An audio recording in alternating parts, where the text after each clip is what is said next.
Story number 1. The Mystery of the Abandoned Station. It was a particularly cold and quiet night when Rebecca Morgan and her younger brother, Ethan, decided to explore the old abandoned train station outside of Cold Creek. The rumors about the place were endless. They said that, years ago, the trains had stopped running after a terrible accident. Some claimed that the engineer was still around seeking revenge.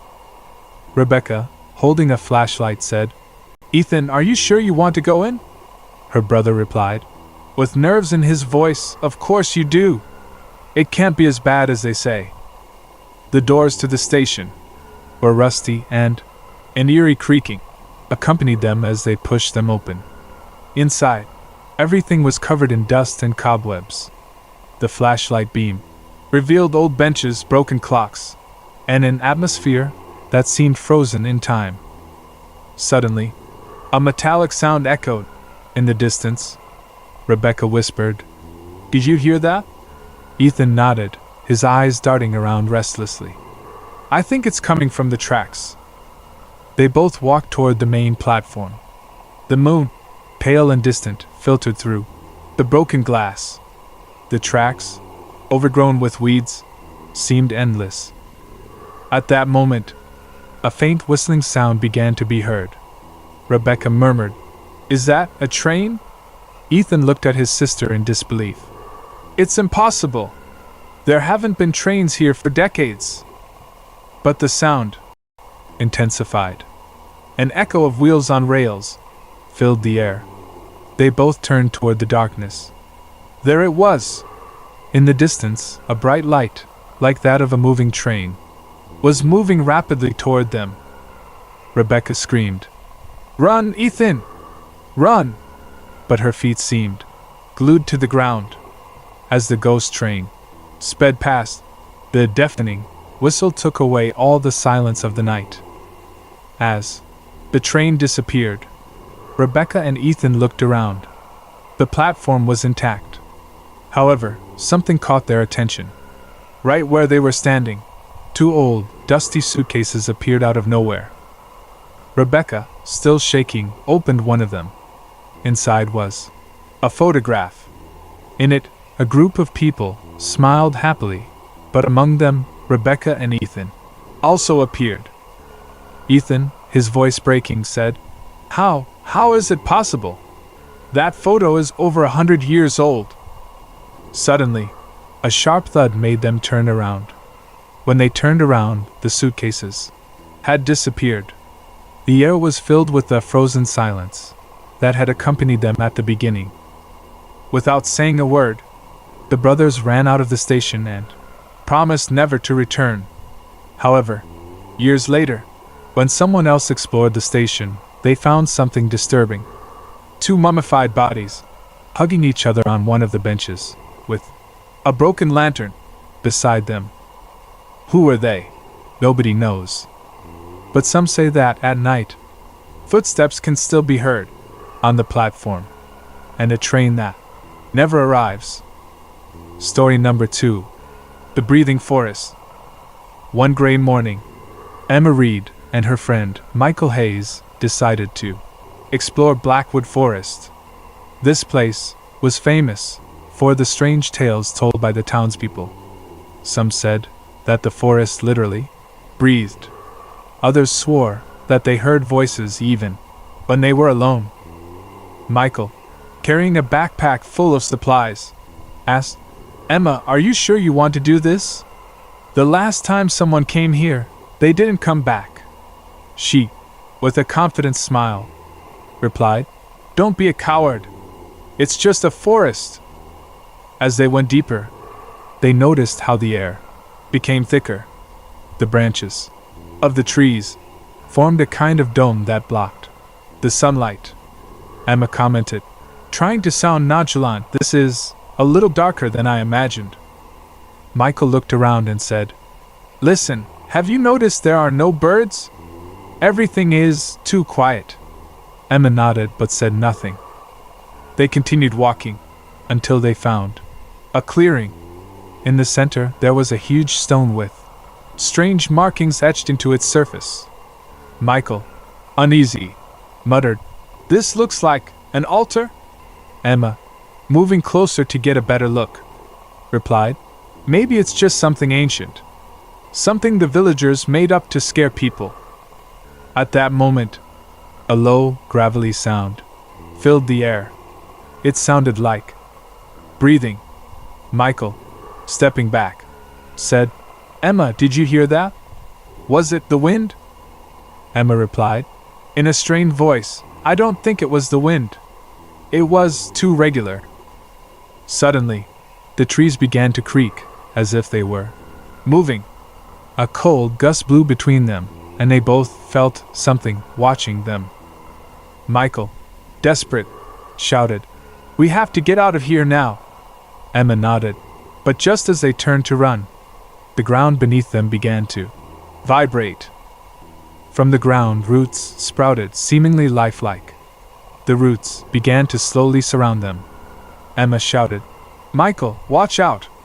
But one of the roots caught her leg, causing her to fall to the ground. Michael tried to help her, but another root wrapped around his arm, dragging him toward the altar. Emma, struggling to free herself, shouted, "This can't be happening! Help!" The sound of breathing grew louder.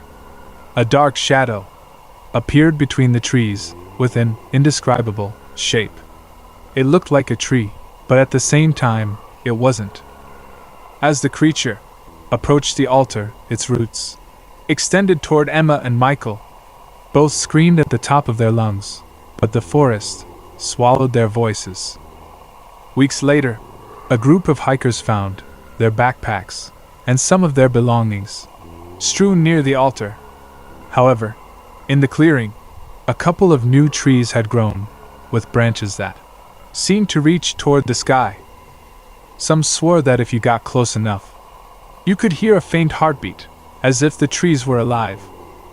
And the forest never stopped breathing. Story number 3. The Midnight Ghost Train. On a cold winter night, James Carter was waiting at the Hollow Creek train station. The clock read 11:45 p.m., and the platform was almost empty. Only a few lights flickered irregularly, casting long, wobbly shadows. James checked his ticket, muttering to himself, "Midnight? Why would anyone have a train at this hour?" An old man, sitting on a nearby bench, with an old blanket over his shoulders, stared at him and said, "Young man, do you know where that train goes?" James, surprised by the question, replied, "Yes, sir. It goes to Silver Lake. Why do you ask?" The old man shook his head slowly and whispered, "That train is not like the others. Be careful." James, trying to ignore the chill that ran down his spine, shrugged and thought, "It's just an old man telling stories." At 12 o'clock sharp, a high-pitched whistle filled the air, and a black train appeared out of the fog. The train looked ancient, with rusty cars and fogged-up windows, but James paid no attention.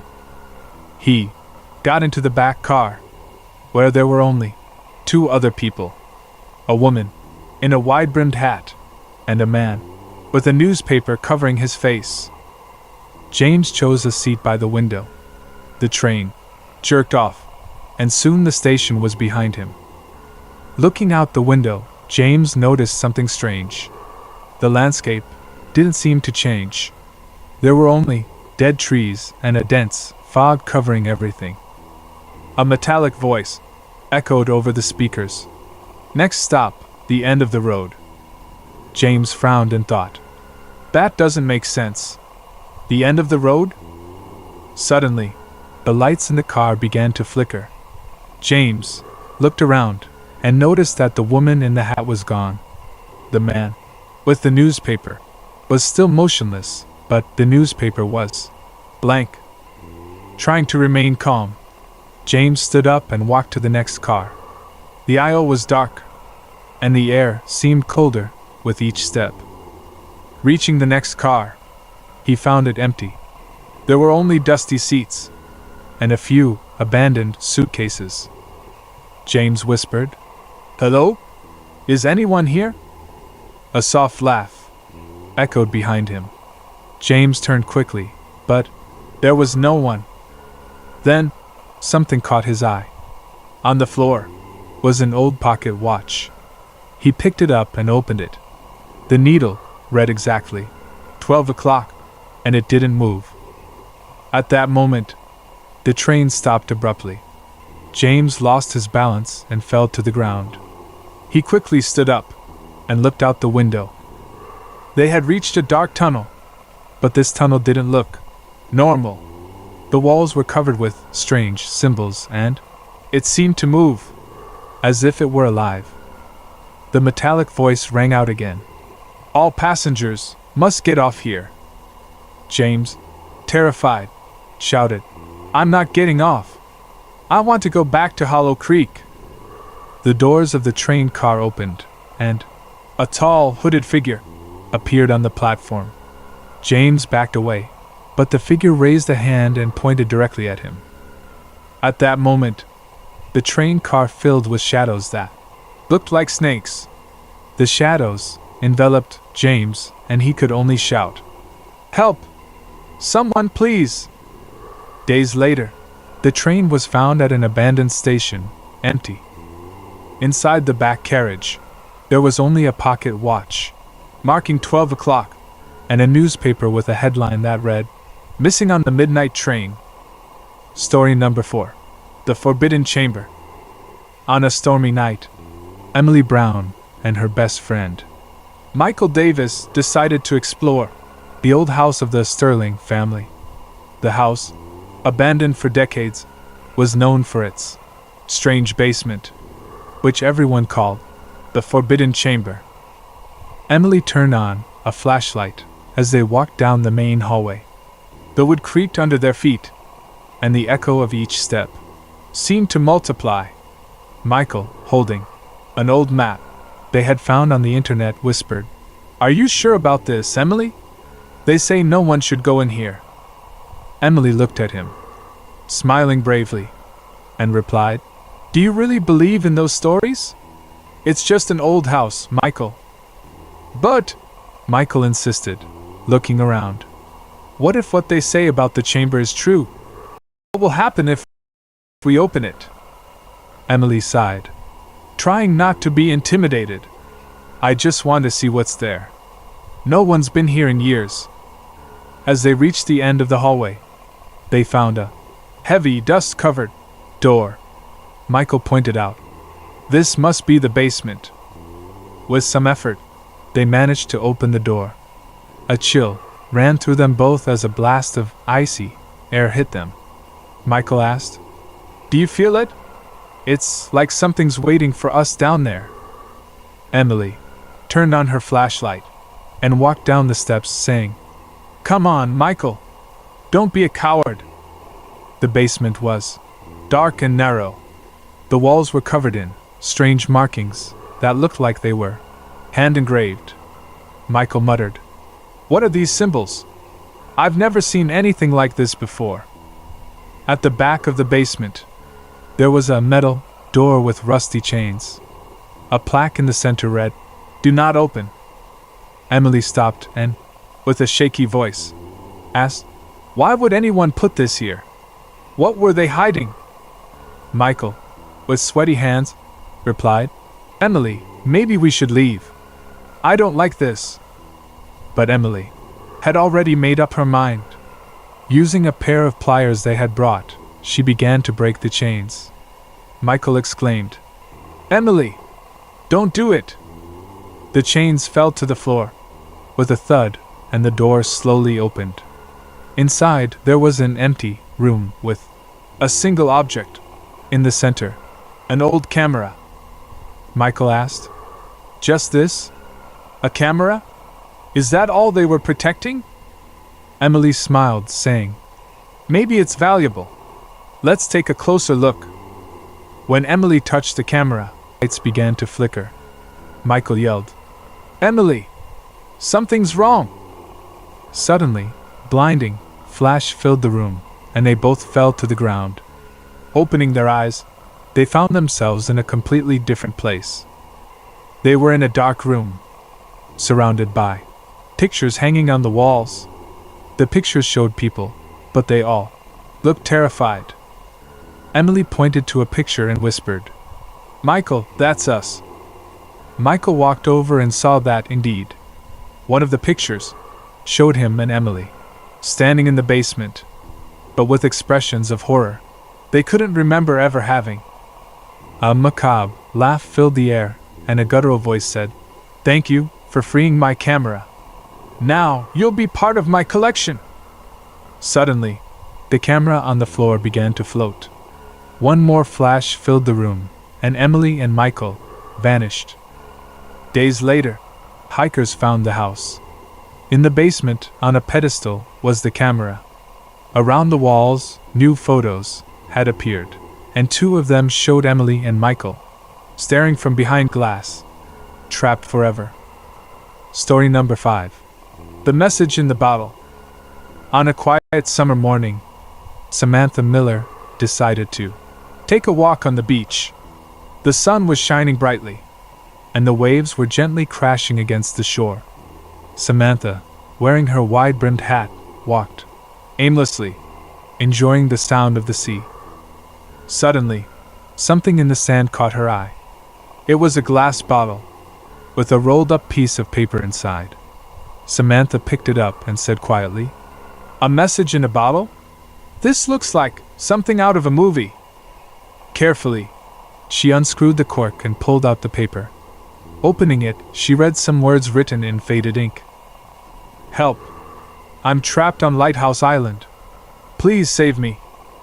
Shocked, Samantha muttered, Is this a joke? Who would write something like that?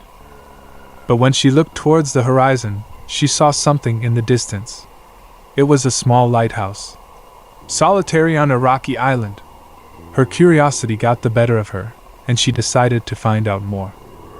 Upon reaching the nearby port, Samantha spoke to an old fisherman named Thomas Gray. Excuse me, he said, showing the bottle. I found this on the beach. Do you know anything about that island? Thomas, seeing the note, turned pale. He replied, Miss, no one should go there. That island is cursed. Samantha raised an eyebrow and asked, Cursed? Why do you say that? Thomas sighed deeply and explained. Years ago, the lighthouse keeper, a man named James Harper, disappeared. They say something strange happened there. Since then, no one dares to come near it. Samantha, determined, insisted, but someone called for help. I can't ignore it. Can you take me there? Thomas shook his head. I won't. But if you insist, you can rent a boat. Although, I warn you, be careful. With the rented boat, Samantha rowed toward the island. The waves seemed stronger as she got closer, as if the sea didn't want her to come. When she finally disembarked, she noticed that everything was strangely quiet. The lighthouse, imposing and worn by time, seemed to be watching her. She entered cautiously, illuminating the interior with a flashlight. The walls were covered in mold, and the air was heavy. Samantha whispered, Hello? Is anyone here? A creaky staircase led up. She climbed slowly, listening to each of her steps. Reaching the top, she found a room. There, in a corner, was a table with scattered papers. One of the papers had the same writing as the message in the bottle. It said, Don't trust what you see. Run while you can. Samantha, uneasy, backed away. That's when she heard a loud bang downstairs. Bang! She screamed. Who's there? She ran downstairs, but saw no one. The silence was now more oppressive. Suddenly a hoarse voice said behind her, Why have you come?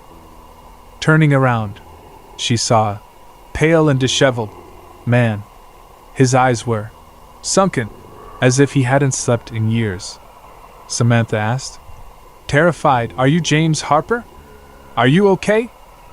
The man nodded slowly and muttered, "You shouldn't have come. Now you'll be trapped too." Samantha tried to run, but the lighthouse door closed by itself. James screamed, "The island won't let you go. It's a prison for all of us." Desperate, she tried to open the door, but it was useless. Through a broken window, she could see the boat she had brought, slowly moving away. Days later, Thomas saw Samantha's boat, floating empty, near the harbor. Inside, he found a new bottle. Inside, there was a message that read, "I'm trapped on Lighthouse Island. Please save me." Story number 6. The Strange Passenger on the Night Train. It was almost midnight. Night Train 74B was traveling through a dark and desolate landscape. Most of the cars were empty.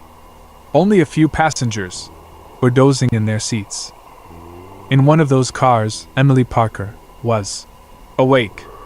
She was holding a book, but she couldn't concentrate. Every now and then, she looked out the window. The moon, big and bright, illuminated the empty fields. Suddenly, she felt someone sit down in front of her. She looked up and saw a tall, thin man dressed in an old-fashioned suit. He was wearing a hat that partially covered his face. "Good night," the man said in a deep, calm voice. Emily replied, somewhat uncomfortably, "Good night. Can I help you?" The man smiled slightly and said, "Help me? No. But maybe you should ask yourself if you need help." Emily, strange, frowned and asked, "Excuse me? What do you mean?" The man didn't. He just stared at her, steadily, with dark, piercing eyes. Finally, he said, "This train is not what it seems, and you shouldn't be here." Emily felt a chill. She asked, trying to sound firm, "What are you saying?" "This train is going to Boston. I'm in the right place." The man shook his head and whispered, "You think so? But are you sure? Do you remember how you got here?" Emily opened her mouth to answer, but stopped. She tried to remember, but her mind was blank. "How did you get to the train?" It was a simple question, but she couldn't answer it. "What's going on?" she murmured. She looked at the man and asked, "Who are you? What do you want from me?" The man bowed his head slightly and said, "My name doesn't matter. I'm just here to warn you. This train won't stop in Boston. Actually, it won't stop anywhere you know of." Emily, now freaked out, stood up and shouted, "This is ridiculous. I'm going to talk to the conductor." The man did nothing to stop her. He simply said, "Good luck. Although, I don't think you'll find him." Emily hurriedly walked down the aisle. She passed several cars, but they were all empty. The light was flashing intermittently, and the sound of the train wheels was getting louder and deafening. Finally, she reached the conductor's car. The door was locked. She knocked hard and shouted, "Open it! I want answers!" There was no answer. Desperate, she yanked the door open, but there was no one there. The conductor's seat was empty. The controls blinked, red lights, and a robotic voice repeated, "Destination unknown. Destination unknown." Emily backed away, scared. That's when she felt a presence behind her. She turned quickly and saw the man in the suit. "I told you," he said calmly. "This train is not what it seems." Emily screamed, "What do you mean? Let me out of here." The man extended a hand toward her and said, "You still have a chance.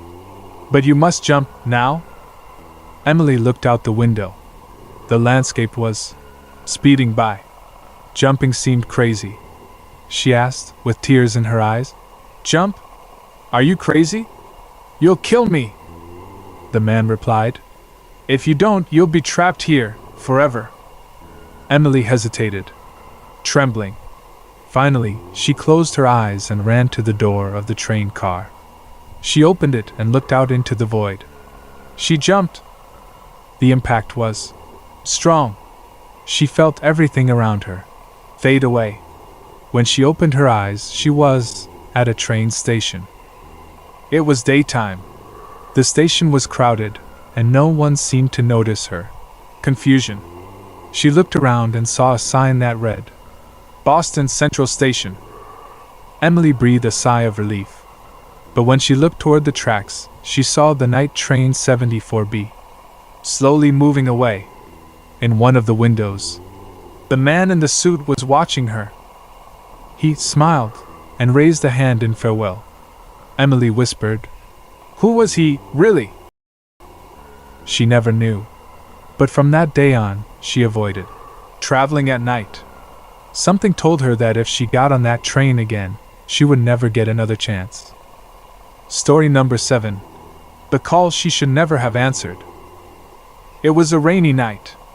The sound of raindrops against the window filled Rachel Miller's small living room. She was alone, reviewing some documents on her computer. The clock read 11:47 p.m., and everything seemed normal. But then, the phone rang. Rachel looked at the device with a frown. She asked quietly, "Who is calling at this hour?" She picked up the receiver. Her voice was firm, but something inside her felt uneasy. "Hello?" There was a brief silence, and then a raspy, male voice answered. "Rachel? Is that you?" Rachel froze. She asked, bewildered, "Who is it? How did you get this number?" The man replied, "That doesn't matter. Listen carefully, and don't hang up." "Excuse me?" Rachel said, now more alert.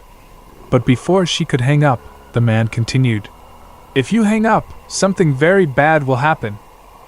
Rachel felt a chill run through her body. She asked, trying to sound calm, "What do you want? Is this some kind of joke?" The man replied, "No, this is not a joke. Look out the window." Rachel hesitated, but something in his tone compelled her to obey. She walked over to the window and slightly pulled back the curtain. The street was empty. "I don't see anything," she exclaimed, her heart racing. The voice on the phone answered, with an ominous tone, "Don't you see it? It's right in front of your house." Rachel looked again, more closely. That was when she saw it. A dark figure, standing under the streetlight, wearing a rain-soaked trench coat. "Who is it?" she whispered, terrified. The man on the phone laughed softly and said, "It's not important, but it's here for you." Rachel stepped back, gripping the phone tightly. She yelled, "Stop playing with me! I'm going to call the police."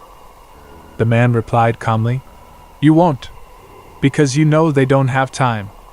If you want to survive tonight, you must follow my instructions to the letter." Rachel, now desperate, asked, "What do you want me to do?" The voice replied, "Go up to the second floor. In the bedroom, there's a box under your bed. Open it. Now." Rachel hesitated, but eventually decided to obey. She walked up the stairs, with the phone still pressed to her ear. Every step echoed in the silent house. She entered her room, turned on the light, and knelt down beside the bed. She found an antique wooden box, which she didn't remember ever seeing before. "I got it," she said. "Now what?" The man replied, "Open it." Rachel lifted the lid, shaking. Inside the box was a knife, sharp and covered in strange engravings. She asked, her voice cracking, "What is this? Why is it here?" The voice on the phone replied, "It's the only way to save yourself. You must use it. Go to the front door and face whoever is outside." Rachel shook her head. In a panic, she screamed, He's crazy. I'm not going to do that, the man replied. If you don't, he'll get in. And believe me, it won't be nice. Rachel heard a loud knock on the front door. She jumped in fear and screamed. He's here, the voice on the phone said. It's now or never. Take the knife and open the door. Rachel, with tears in her eyes, grabbed the knife and walked down the stairs. Each step seemed heavier than the last. She reached the door. She asked, whispering, What if I don't? The voice replied, You won't know, because you won't live to tell the tale. With shaking hands, Rachel turned the knob and opened the door. But there was no one outside. She said, in disbelief, There's no one here. Is he playing with me? The voice on the phone laughed softly and said, Look at you, exactly where I wanted you. Suddenly, a huge shadow appeared behind her. Rachel felt a sharp pain in her chest, and the knife fell from her hands. The call was cut off. The next morning, police found the door to Rachel's house open. Inside, they found the young woman's body, with the knife from the box stuck in her heart. They never found any clues about the man who made the call, or the figure under the streetlight. But the phone, still on the floor, showed the last call made. Duration: midnight. Story number 8. The House on Silent Lake. It was a quiet afternoon. The sun was reflecting off the crystal clear waters of Silent Lake, a secluded place surrounded by lush forests.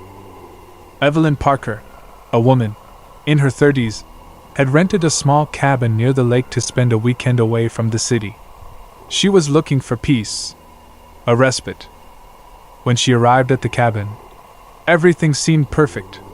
The wood creaked slightly under her feet, and the smell of fresh pine filled the air. She put down her things, made herself some tea, and went out onto the porch to admire the scenery. Suddenly, a faint noise caught her attention. Evelyn asked, turning her head toward the trees, Is anyone there? The forest remained silent. She decided to ignore it. After all, it was a remote place. It could have been an animal. As night fell, Evelyn lit the fireplace. The cabin filled with a warm glow. She pulled out a book and began to read, but again, a sound. This time, louder. Evelyn looked up and asked, quietly, What was that? She stood up and walked to the window.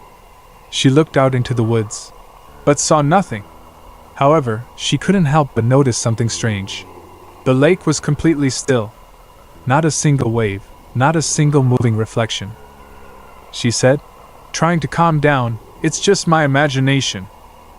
But then, there was a knock on the door. The knock echoed through the cabin, and Evelyn stepped back, her heart beating rapidly.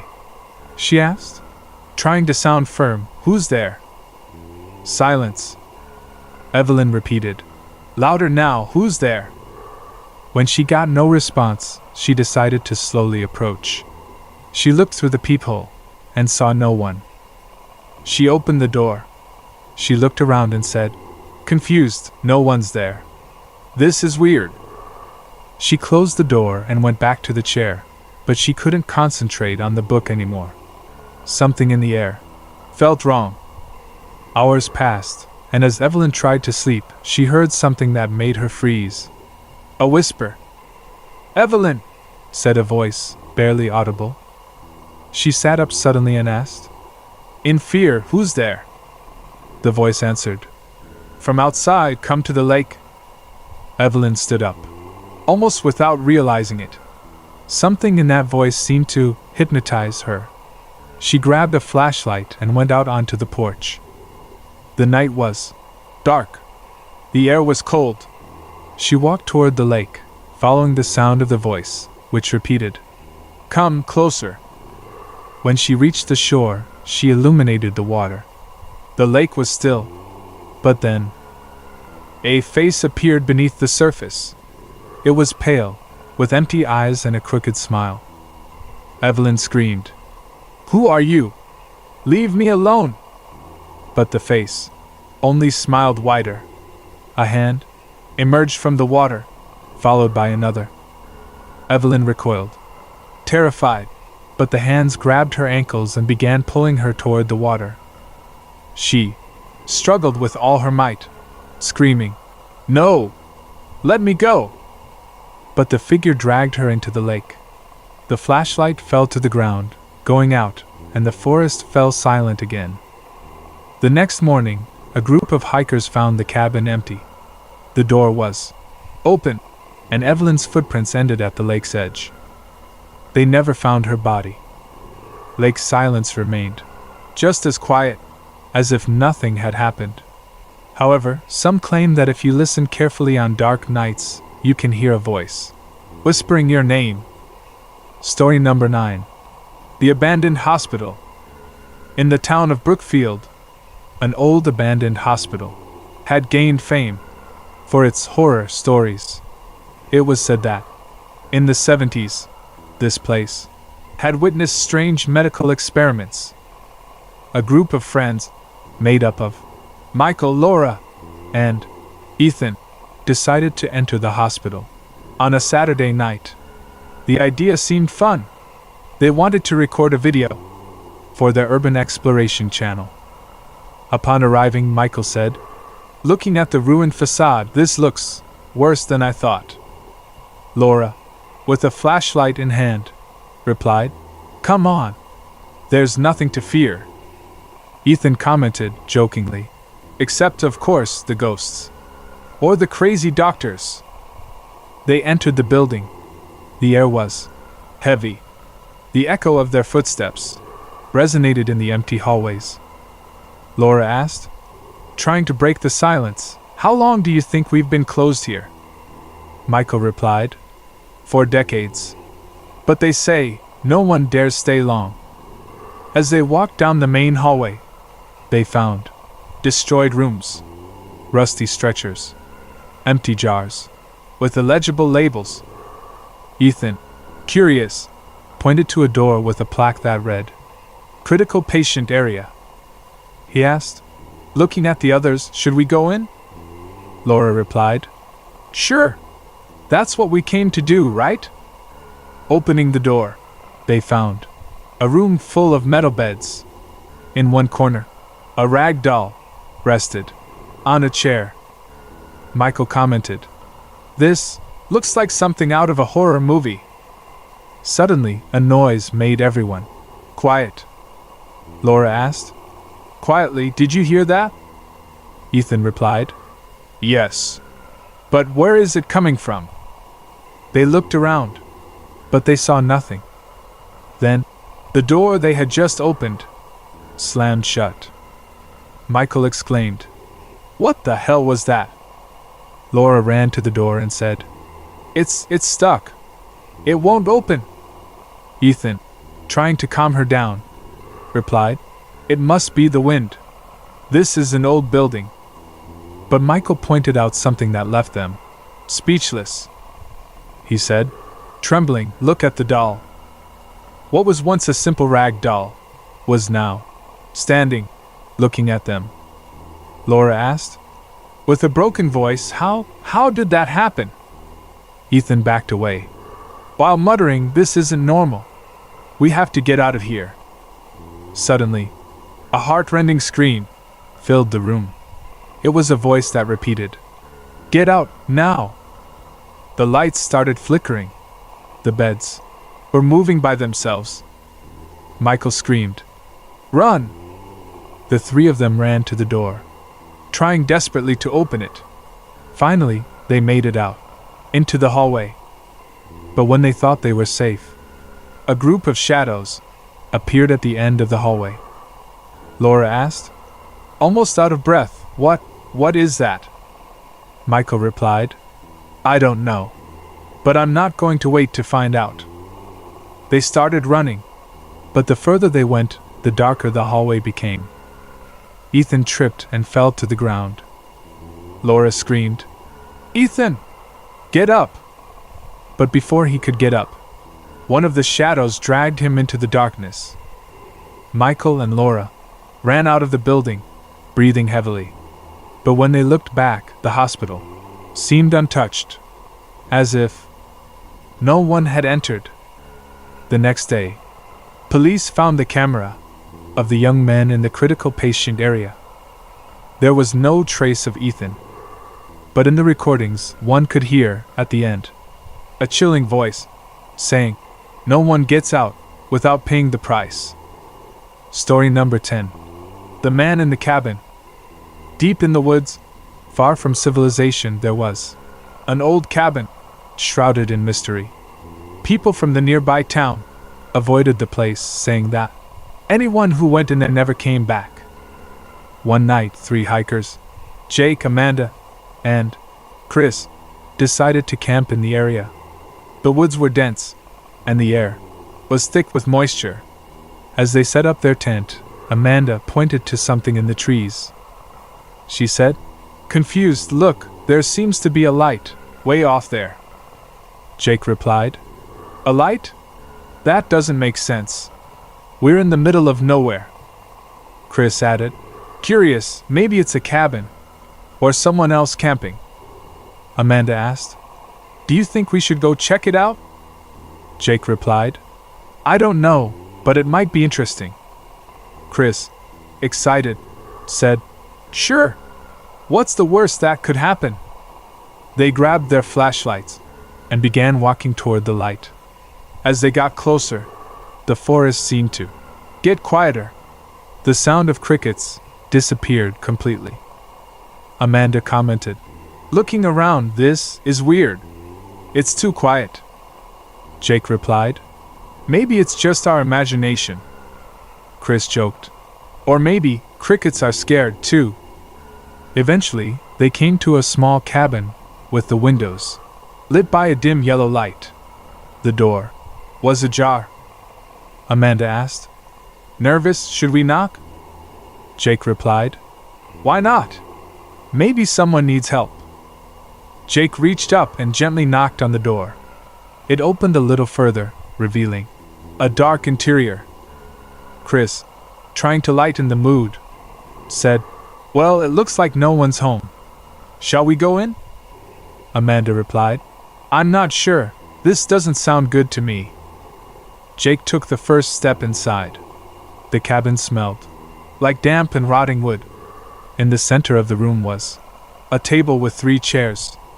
On the table, a candle burned calmly. Amanda commented, "This is too strange. Why would there be a candle lit?" Chris pointed to a photograph on the wall. He asked, "Who is that man?" In the picture, a grim-looking man watched them from the frame. He was wearing a wide-brimmed hat and a black coat. Jake said, "He must be the owner of this cabin. But where is he now?" Suddenly, a creaking sound was heard upstairs. Amanda asked, in a shaky voice, "Did anyone else hear that?" Chris replied, "Yes. It sounds like someone is upstairs." Jake suggested, "Maybe we should leave." But before they could move, the front door slammed shut. Amanda screamed, "What was that?" Chris tried to open the door but said, "It's stuck. It won't open." Suddenly, slow footsteps began to be heard. On the stairs, Amanda muttered, "Someone's coming." A man appeared in the shadows. It was the same one in the photo. He was wearing the wide-brimmed hat and a disturbing smile. He said, in a hoarse voice, "Who gave you permission to come in?" Jake responded, trying to sound calm, "Sir, we didn't want to disturb. We just saw the light." The man laughed chillingly and said, "The light always brings the curious. But no one leaves here." Suddenly, the candles went out and the cabin went completely dark. There were screams and the sound of furniture being dragged. The next morning, the townspeople found the cabin, but when they entered they found only the empty table and 3 chairs lying on the floor. In one corner, there was a new photograph on the wall. It showed Jake, Amanda, and Chris standing next to the man with the hat. Their faces had an expression of pure terror. Story number 11. The Traveler on the Night Train. It was a dark, cold night. As Samuel boarded the night train heading to his destination, the air felt heavy, and the sound of the wheels hitting the tracks created an eerie rhythm. Why was the train so empty? Samuel wondered as he searched for his seat. He looked around and saw only a few scattered shadows. Maybe the bad weather had made them cancel some trips? He mused out loud. He sat by the window, watching the darkness swallow the landscape. The sky was cloudy and the stars barely shone, as if the forest itself was determined to keep its secrets safe. Suddenly, a shadow moved in the train aisle. Samuel blinked and leaned forward to get a better look. "Hello?" he murmured, hardly daring to speak. There was no response. Samuel felt a sudden chill. Maybe he was a train worker? He wondered. Just then, the man appeared. He was wearing an old, somewhat worn hat and a dark coat that seemed to absorb the little light there was in the car. Samuel noticed that the man had an eerie presence. "Excuse me, can you help me with something?" Samuel asked nervously. The man looked at him silently, and his voice came out as a whisper, almost a whisper in the air. "Do you know where you are really going?" Samuel froze. "Where am I really going?" he asked, surprised. The man smiled, a very subtle but disturbing smile. "I'm just traveling," Samuel replied, trying to remain calm. The man sat down in the empty seat in front of him. He looked Samuel straight in the eyes and said in a deep, slow voice, "We all think we know where we are going, but sometimes the train has other plans." Samuel gulped and leaned back a little. "What do you mean by that?" he asked, a little fearfully. The man smiled again. "Travelers like you come here, always in this same direction, but some never reach their destination." Samuel looked at him, confused. "Are you saying this train doesn't go anywhere?" he asked, his voice shaking. The man shook his head slowly. "No," he said, his tone almost musical. "I'm not saying that. But there are destinations that are not chosen. There are nights when the train stops, in other places." Samuel felt a chill run down his spine. "What kind of places?" he asked, almost unable to speak. The man didn't answer right away. He leaned forward, his eyes locking with Samuel's. "Places where the doors close and never open again." Samuel looked at the door of the train car, as if he expected it to open at any moment. "Why are you telling me this?" Samuel asked, with a mixture of fear and desperation. The man smiled again. "Because you strike me as one who needs to know," he said quietly. Suddenly, Samuel heard a strange noise. It was like a whisper coming from outside, from the shadows moving beyond the window. "What is that sound?" he asked with a mixture of panic. The man leaned back in his seat and said in a soft voice, "Just the train, or maybe not." At that moment, the light in the car went out. Everything went dark, just the sound of the train wheels and the wind howling outside. Samuel felt something tapping on the window, a cold knock, a sharp, distant sound. "What was that?" Samuel exclaimed, turning toward the door. The man was no longer in his seat. Samuel quickly stood up and looked toward the door. "Hello? Is there anyone there?" he shouted. But there was no answer. With his heart racing, Samuel tried to open the door, but it was locked. He felt the train suddenly stop, as if something had changed in the depths of the darkness. "It can't be! This can't be happening!" he muttered as he tried to open the door harder. Suddenly, a shadow passed quickly through the hallway. Samuel turned around, fearful, and saw something moving in the reflection of the window. He couldn't help himself. He closed his eyes and leaned forward, until a sharp sound brought him out of his lethargy, the squeal of brakes and the whisper of wheels. When Samuel opened his eyes again, he was alone. The train had continued on its way, and the light came back on in the carriage. The man had disappeared. Samuel tried to calm himself. "It was just my imagination," he told himself. But the echo of the stranger's words continued to resonate in his mind. "We all think we know where we're going, but sometimes the train has other plans." The rest of the ride was silent. Samuel looked out the window at the dark forest as the train moved forward, each thud of the wheels on the tracks reverberating in his chest. What if it wasn't just a dream?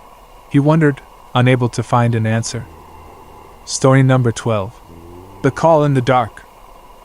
It was a quiet night. As Laura finished dinner and headed to the couch to watch a movie, the wind rustled the leaves outside, and the house felt warm and safe. "Why does it always feel so quiet after dinner?"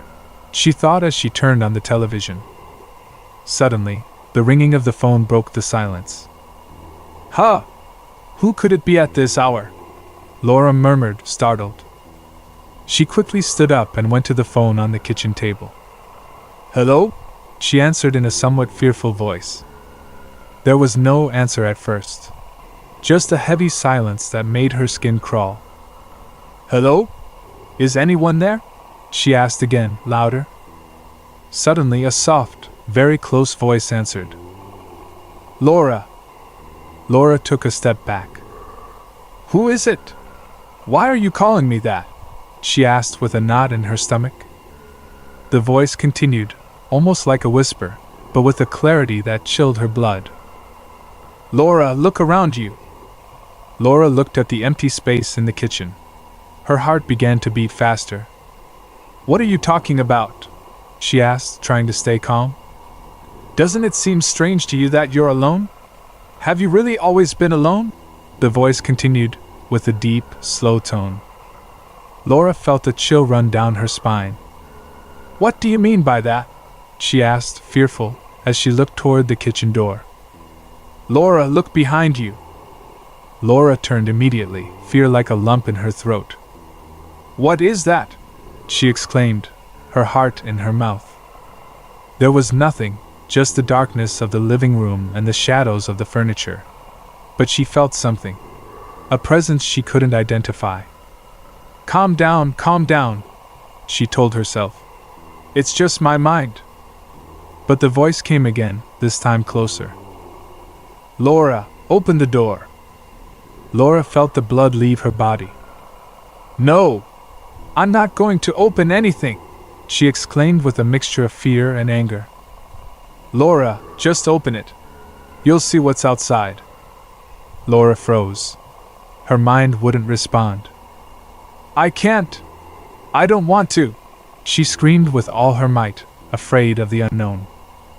Suddenly, the sound of knocking began to be heard at the front door. "Knock, knock, knock!" Laura felt a scream in her throat. "Who is it? Who's there?" she asked with a trembling voice, as she slowly approached the door. "It's me," answered a voice that seemed to have some humanity, but was still strange. Laura felt an impulse. "Don't open it! Don't do it!" she told herself. "Laura, let me in." The knocking became louder. Laura felt fear stop her breathing. "Stop it!" she screamed. "Get away! I'm not going to open it!" But then, the sound suddenly stopped. Silence reigned in the house again.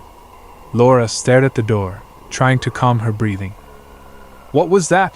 she wondered out loud. A strange sound, almost like a whisper, came again. "Laura, I'm waiting for you."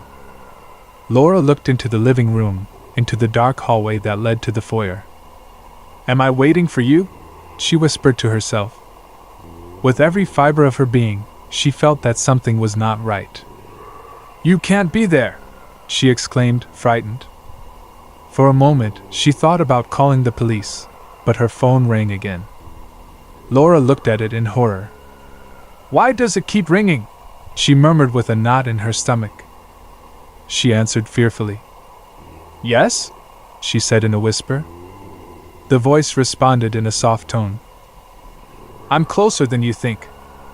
Laura couldn't take it anymore. She jumped up and closed the phone and threw it on the table. "Enough! No more games!" she shouted, her heart about to jump out of her throat. She was silent for a moment. Only the sound of her labored breathing could be heard. Suddenly, a sound coming from the hallway startled her. "What is that?" she screamed, as she looked towards the hallway. Something could be heard. A soft sound, like footsteps. "Laura," the voice said again, louder, now like a whisper that seemed to be right behind her. Laura turned her head slowly towards the hallway, and saw it, a dark shadow that moved with an indescribable fluidity. "No!" she screamed with all her might, running to the other end of the house. The door was not far away, but fear clouded her senses. "Why are you following me?" she screamed. The shadow did not respond. There was only the sound of her breathing and the echo of distant footsteps following her. Laura reached the front door and tried to open it, her hands shaking. With an effort, she stepped out into the cold night air. She stood there, looking out at the forest surrounding her house. "What was that?" she asked herself in a whisper. The wind embraced her, and an indescribable silence took over everything. Laura never went back inside that night. The call continued to ring in her mind until dawn. Story number 13. The Midnight Train. It was a dark night, and the sound of the train wheels rumbled on the tracks like an eerie melody. Andrew sat in his seat, staring out the window at the darkness. "Why does it always feel so different traveling at night?" he thought as the train continued on its way. The movement was constant, and the landscape slid into blurry shadows. Suddenly, a light caught his attention. "What is that?" he wondered, leaning forward. The light came from a small lantern that seemed to be hanging between the trees, right at the edge of the track. "How strange," he muttered to himself. "It must be some kind of sign." But something didn't feel right. "Why does it feel like we're being watched?" he wondered, looking out again. The train continued moving forward, but Andrew couldn't shake that uneasy feeling. Suddenly, he heard a noise. "What was that?" he asked quietly, his heart racing. He looked back at the part of the car behind him, but everything seemed calm. "It must be my mind," he thought to himself. He tried to look outside again, but something else caught his attention. "Is someone watching me?" he thought, feeling a chill down his spine. Suddenly, the sound of a whisper. "Andres." His heart skipped a beat. "What was that?" he screamed, looking around. There was no one. "It can't be! This can't be happening!" he exclaimed, trying to keep control. The train kept moving, but now he felt as if something was inside him, something he couldn't see. "I'm imagining things," he thought desperately. However, the whisper came back. "Andres." This time, clearer. Andres felt the weight of a presence, something cold, something he couldn't explain. "What do you want?" he asked, almost shouting, as the sound grew louder. He felt the pressure in the air increase, as if something was right behind him. "Turn around! Turn around now!" he heard in his mind, and he couldn't help it. With a quick movement, he turned his head. And there it was. A figure, dark and fuzzy, was standing in the aisle of the car, looking directly at him. "Who are you?" Andres exclaimed, jumping up. The figure didn't respond. It just looked at him, with a presence so strong that Andres felt his legs shake. "Get away! You can't be here!" he shouted. But the figure was still there, silent. "Please! Get away!" he begged, feeling that his hands were no longer responding to him. The train kept moving forward. The sound of the wheels on the tracks was the only thing that accompanied it, but the figure remained there, still, watching him. Andres tried to move to the other end of the car, but his feet wouldn't move. "No! It can't be! I can't be here!" he shouted, feeling the cold air on his face.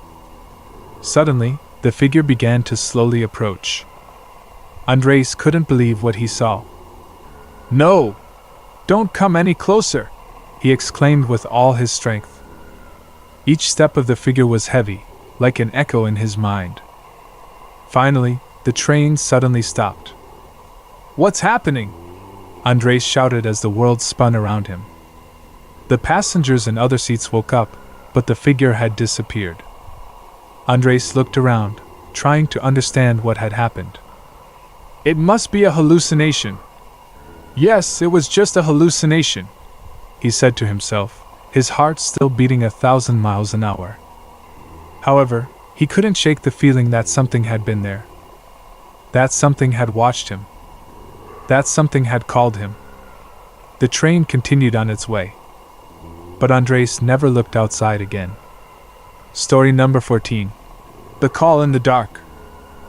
It was a moonless night, and Laura's house was completely silent. Only the creaking of wood and the occasional hum of a fan could be heard. "What a long day," she thought as she prepared for bed. She washed her face, brushed her teeth, and turned off the lights. "Everything is in order," she muttered to herself. But just as she lay down, her phone began to ring. "Huh?" she wondered, her eyes half closed. She looked at the phone. "Who could it be at this hour?" she said quietly, somewhat sleepily. The number was unfamiliar. "Should I answer?" she thought, hesitating. The phone rang insistently. "Okay. We'll answer it once and for all," she exclaimed, trying to dissolve her curiosity. She answered the phone. "Hello?" she asked in a tired voice. Silence. "Hello? Is anyone there?" she asked again, with a little more energy. It was then that she heard a voice, soft, but very clear. "Laura," the voice whispered. Her heart stopped. "What?" she exclaimed, startled, almost dropping the phone. The voice continued. "Laura, let me in," it said in an eerie tone. Laura felt a chill run through her entire body. "What are you saying?" she screamed, her heart now beating at full speed. "Let me in, Laura," the voice continued. Laura tried to remain calm, but her hands were shaking. "This must be a joke. A mistake. I'm calling the police if you keep doing this," she exclaimed, her voice almost shaking. There was a pause. "The police? Do you really want the police involved in this, Laura?" the voice asked, now almost playful in tone. Laura felt her blood freeze in her veins. "No! No, please! Get away from me!" she screamed, almost ready to hang up the phone. Before she could do so, she heard a knock. "What was that?" she asked, her eyes wide. The knock came from the front door of her house. "No! It can't be!" she exclaimed, jumping out of bed. She began to hear more noises. Knocks. Footsteps. "No, no, no! This can't be happening," she said, her heart about to jump out of her throat. She headed for the door, fearful, with the phone still glued to her ear. "Hello? Are you there?" she asked, fearful. But she heard nothing more. Only the sound of her breathing and the thumping of her heart. By the light of a lamp, she approached the front door. "Who's there?" she asked firmly, though her legs were shaking. She got no answer. Suddenly, she heard another sound, this time coming from the garden. "What's that?" she muttered to herself, her stomach in her throat. Afraid to look. With one glance, her eyes froze. There, in the darkness, a figure stared at her.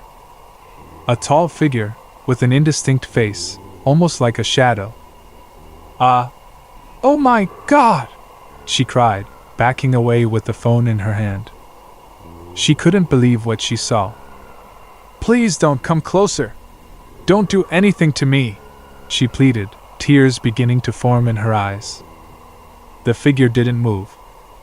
She just stood there, staring at her, until she heard another, even louder knock on the front door. No, no, no! Please, go away! She screamed with all her might, while hugging herself. But it was too late. She felt the pressure on the doorknob. No, it can't be! She exclaimed, her heart racing. The sound of the door giving way began to be heard, and Laura knew she couldn't escape. Please! Someone help me! She begged desperately. The last sound she heard was the creaking of the door opening, followed by a whisper in her ear. I warned you! And everything fell silent. Story number 15. The Night Visitor. It was a quiet night, or so Ricardo thought as he looked up at the starry sky from his porch. He was alone in his country house, enjoying the peace he loved so much after a long day at work. Everything is perfect, he said to himself. He stood up from his chair and prepared to go inside when he suddenly heard a noise. What was that? He murmured, frowning. He stood still, listening. The noise came from the nearby forest. It must be an animal, he said to himself to reassure himself. However, the noise persisted. But what kind of animal would make that sound? He thought, now a little uneasy. It was then that he heard a voice. Hello? Ricardo asked out loud, trying to sound confident. He got no response. Is anyone there? He repeated, this time with a firmer tone. The air felt cold, and Ricardo felt a chill run down his spine. This is ridiculous, he said to himself, trying to convince himself. But the sound came back. A whisper. Come, said a soft, almost imperceptible voice. Ricardo froze. What did you say? He asked, his heart beating at full speed. Silence. This is crazy, he muttered, clenching his fists. He started walking towards the door of his house, determined to enter. However, something stopped him. A louder noise, now coming from the garden. Who is there?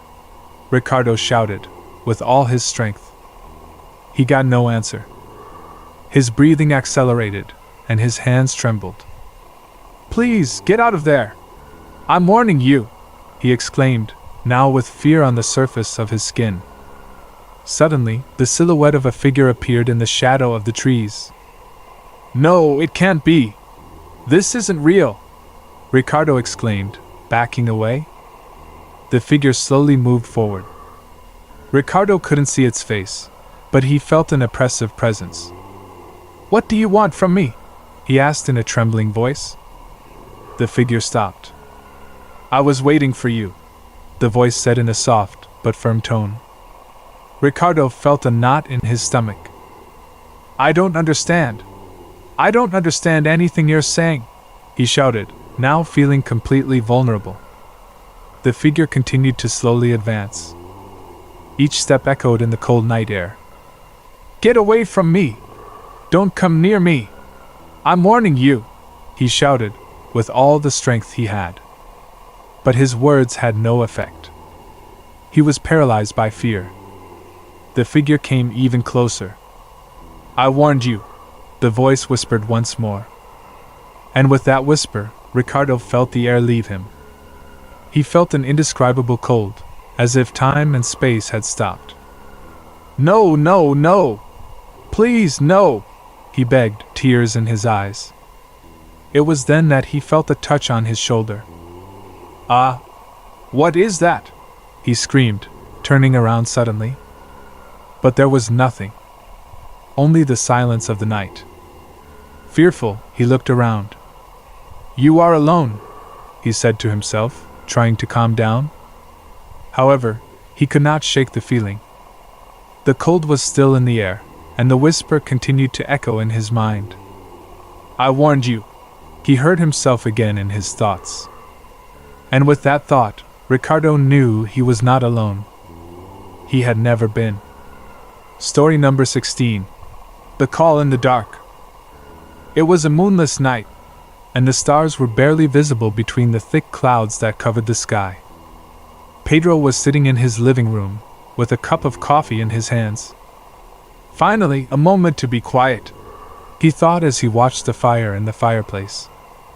Suddenly, the phone rang. "Huh! Who could it be at this hour?" he murmured, startled.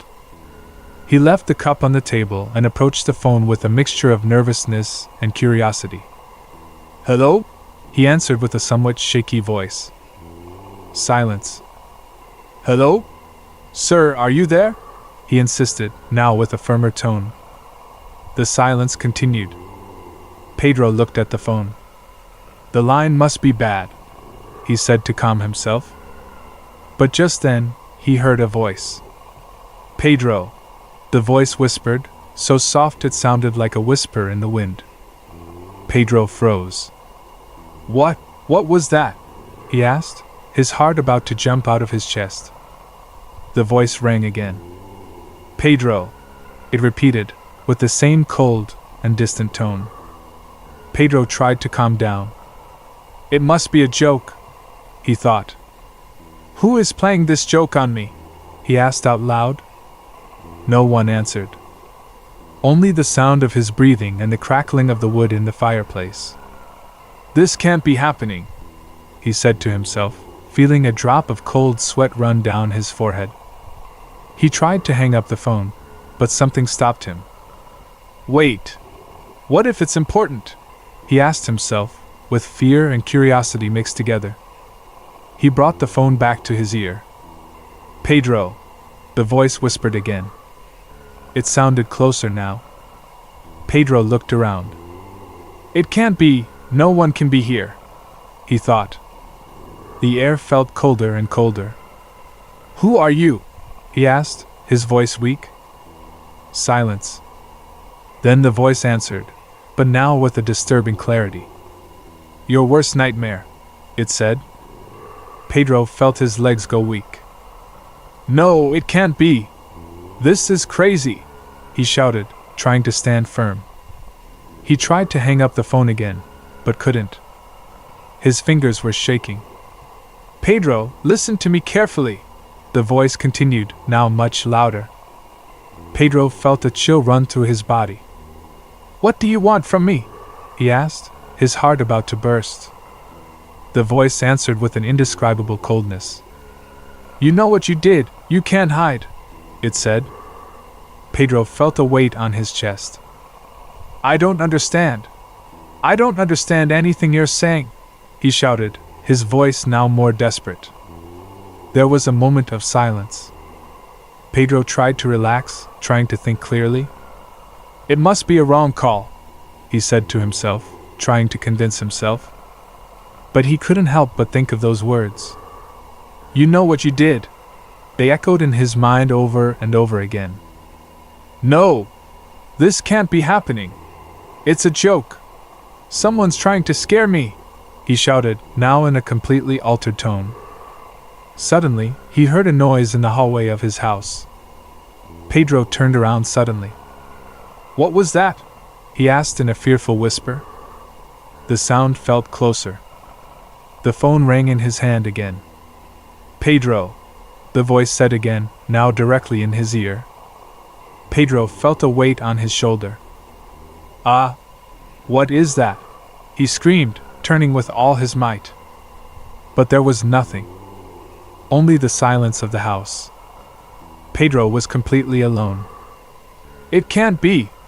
This can't be happening!" he exclaimed, his heart about to stop. He looked at the phone and, for a moment, thought about throwing it against the wall. However, something stopped him from doing so. The call was still there. The voice kept echoing in his mind. "You know what you did," he repeated again. Pedro couldn't think anymore. He was completely trapped. And the cold kept growing. Pedro closed his eyes, feeling that something was coming closer. And he couldn't escape. Story number 17. The Visitor in the Fog. It was one of those nights, with the thick fog covering the whole town like a cold, heavy blanket. Laura had left her house to take some documents to the mailbox. "This shouldn't take more than a minute," she said to herself, as she closed the door behind her. With each step she took, The sound of her boots was lost among the crunch of the freshly fallen snow. "It's so cold," she muttered to herself. Suddenly, a shadow moved through the fog. Laura stopped dead. "Who's there?" she asked, her voice barely audible. No one answered. Only the rustling of the wind in the branches of the trees. Laura frowned and prepared to continue.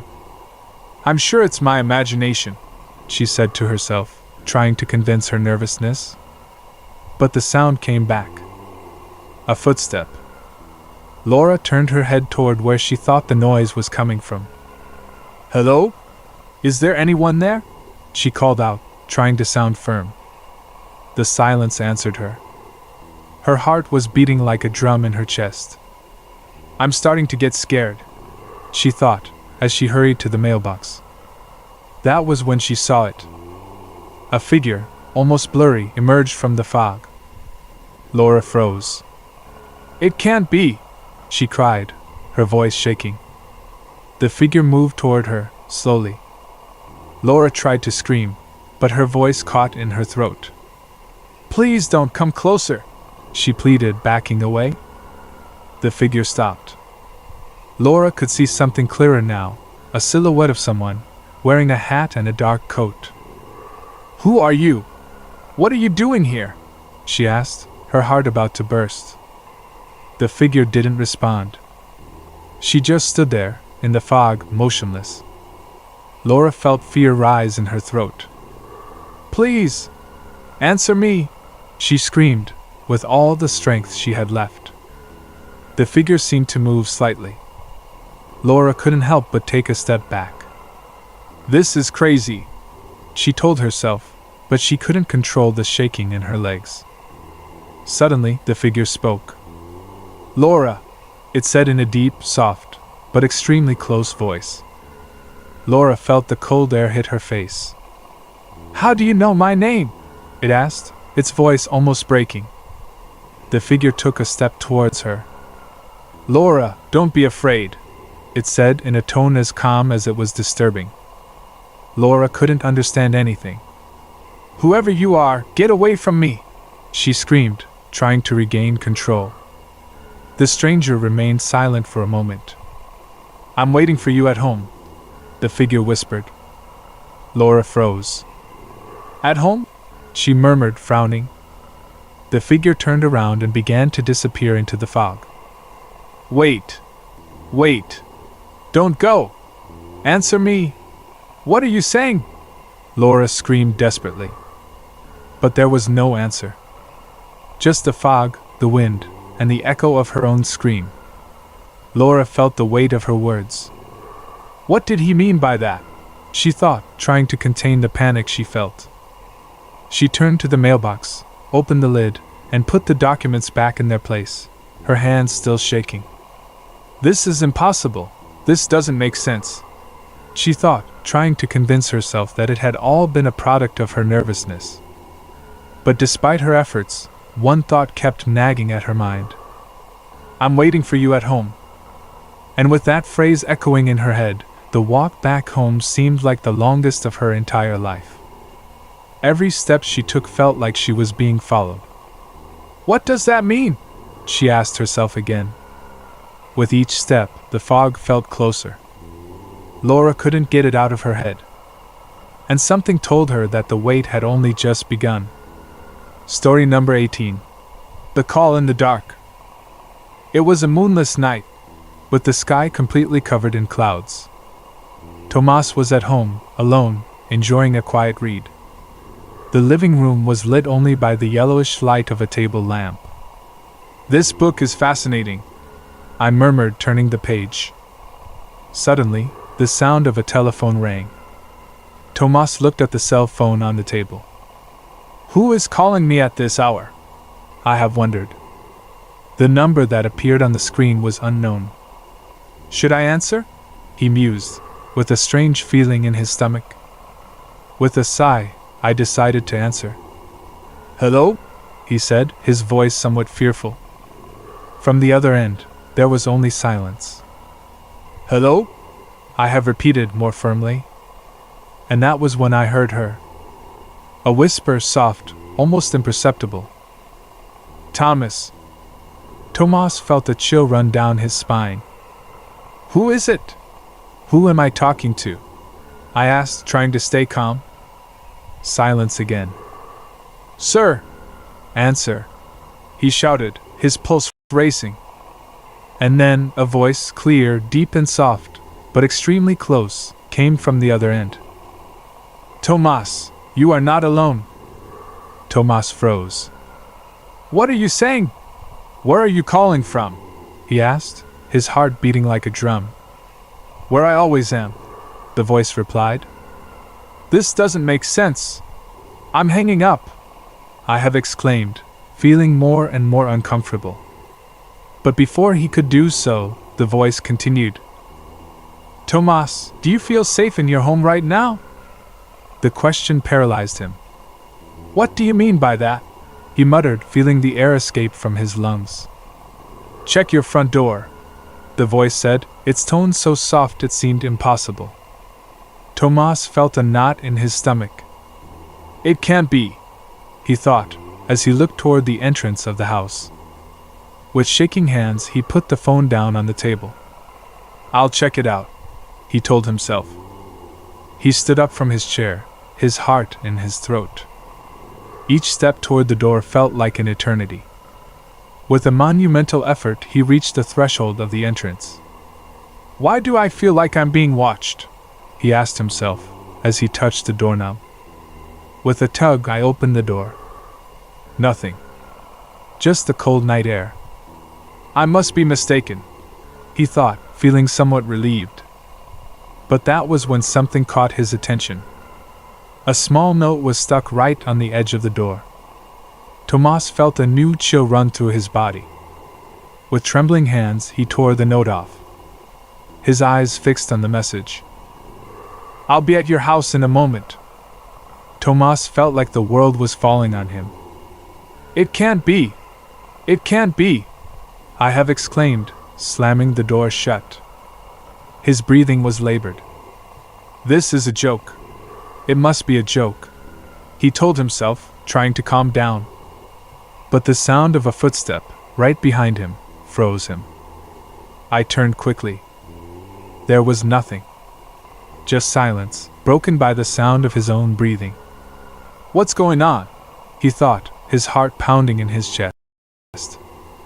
He stood in the living room, his cell phone still on the table. I'm going to call the police, he said to himself, his voice shaking. And just as I picked up the phone, there was a noise. A creaking sound. On the top floor. Tomas felt fear take over him. What is that? He whispered, his legs shaking. With each step he took towards the stairs, he felt the air grow thicker, heavier. This can't be happening, he repeated over and over again. I climbed slowly, feeling the creaking of the steps. With each step, the feeling of being watched increased. Hello? He asked, his voice almost inaudible. No one answered. Only the sound of his own footsteps. With a last effort, he reached the hallway. Sir?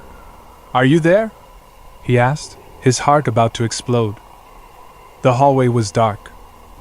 Nothing could be seen. And then, a shadow moved. Tomas felt the weight of something in the air. No! Don't come closer, she shouted, as she turned on the light desperately. But the hallway was empty.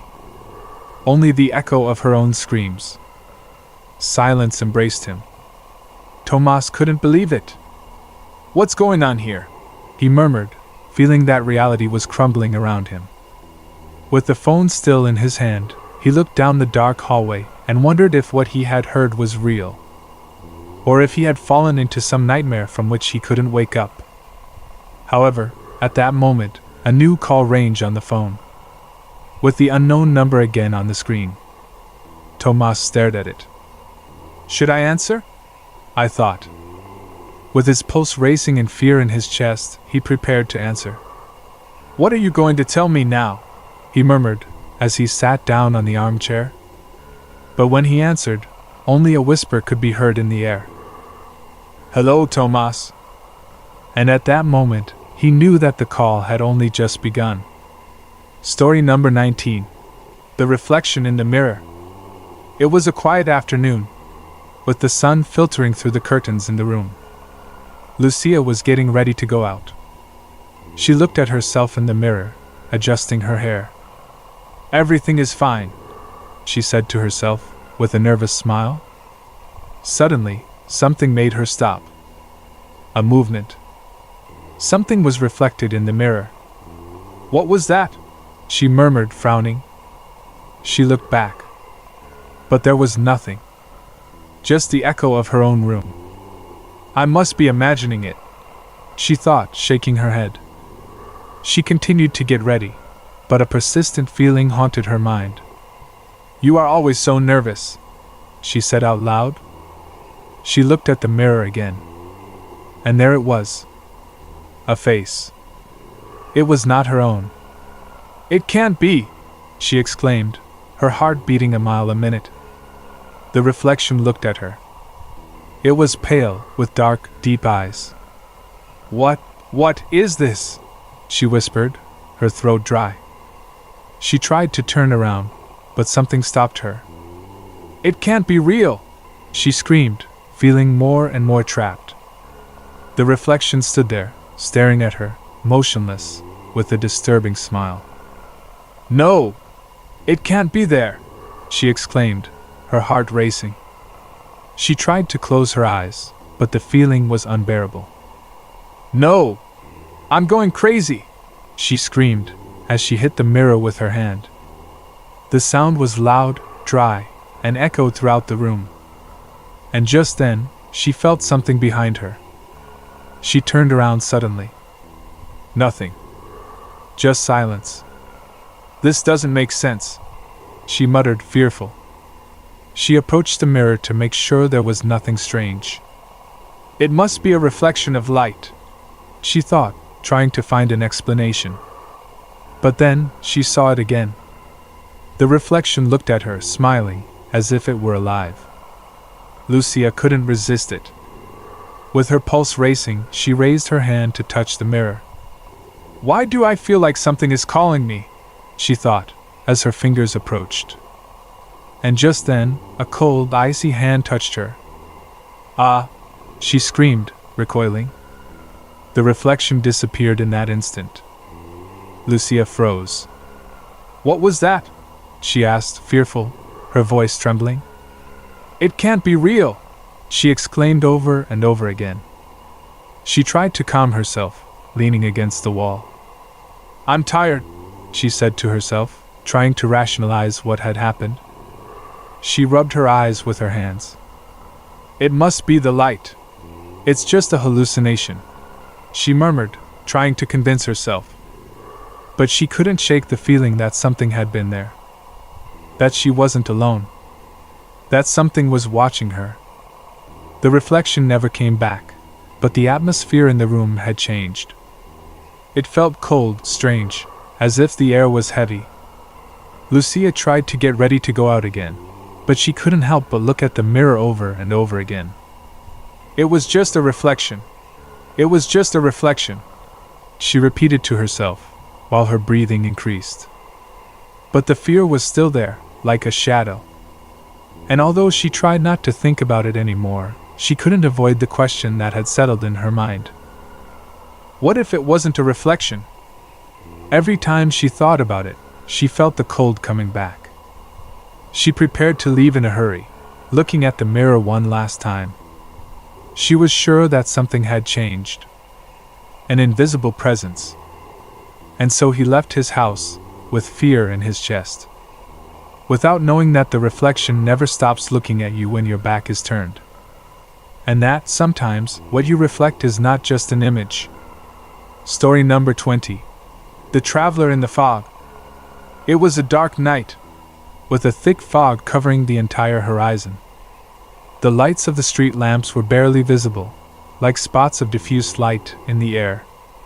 "This road is strange," Lucas thought as he adjusted the steering wheel of his car. The sound of the tires on the wet asphalt was the only thing that broke the silence. Suddenly, something moved in the fog. "What was that?" he asked out loud, his heart racing. He turned his head quickly, looking for some logical explanation. "It must be an animal," he said to himself, trying to convince himself. But the movement was not an animal. It was something else. Lucas pressed the accelerator. "Come on! Go fast!" he exclaimed, feeling fear run through his body. The fog was getting thicker and thicker. Vision was almost non-existent. Suddenly, a figure appeared right on the edge of the road. "Oh my God!" he screamed, his heart about to stop. He tried to brake, but the car slid on the wet pavement. "No! I can't stop!" he thought, feeling himself losing control.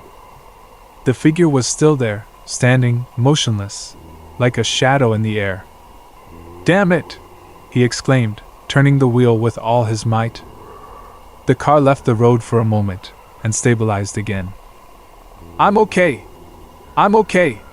Lucas told himself, trying to calm down. He looked forward again. And there it was again. The figure. Lucas couldn't believe what he saw. "What is that?" he asked, his voice shaking. His pulse was out of control. Suddenly, the car began to shake. "No! This can't be happening!" he screamed. The steering wheel slipped out of his hands. He felt something hit the car from the left side. "God, please help me!" he cried out, trying to control the vehicle. He managed to steady himself, but his breathing was labored. He stopped at the edge of the road, his heart pounding in his chest. "What the hell was that?" he asked, fearfully, his voice barely audible. He looked out into the fog. It was empty. There was nothing. "Am I losing my mind?" he said to himself, shaking his head to clear his thoughts. Suddenly he heard a sound. A whisper. "What is that?" he asked, looking around, his nerves on edge. He tried to open the door to get out, but something stopped him. A louder sound. A knock on the side of the car. "It can't be! It can't be real!" he screamed, his heart in his throat. Lucas turned on his high beams, illuminating the entire road in front of him.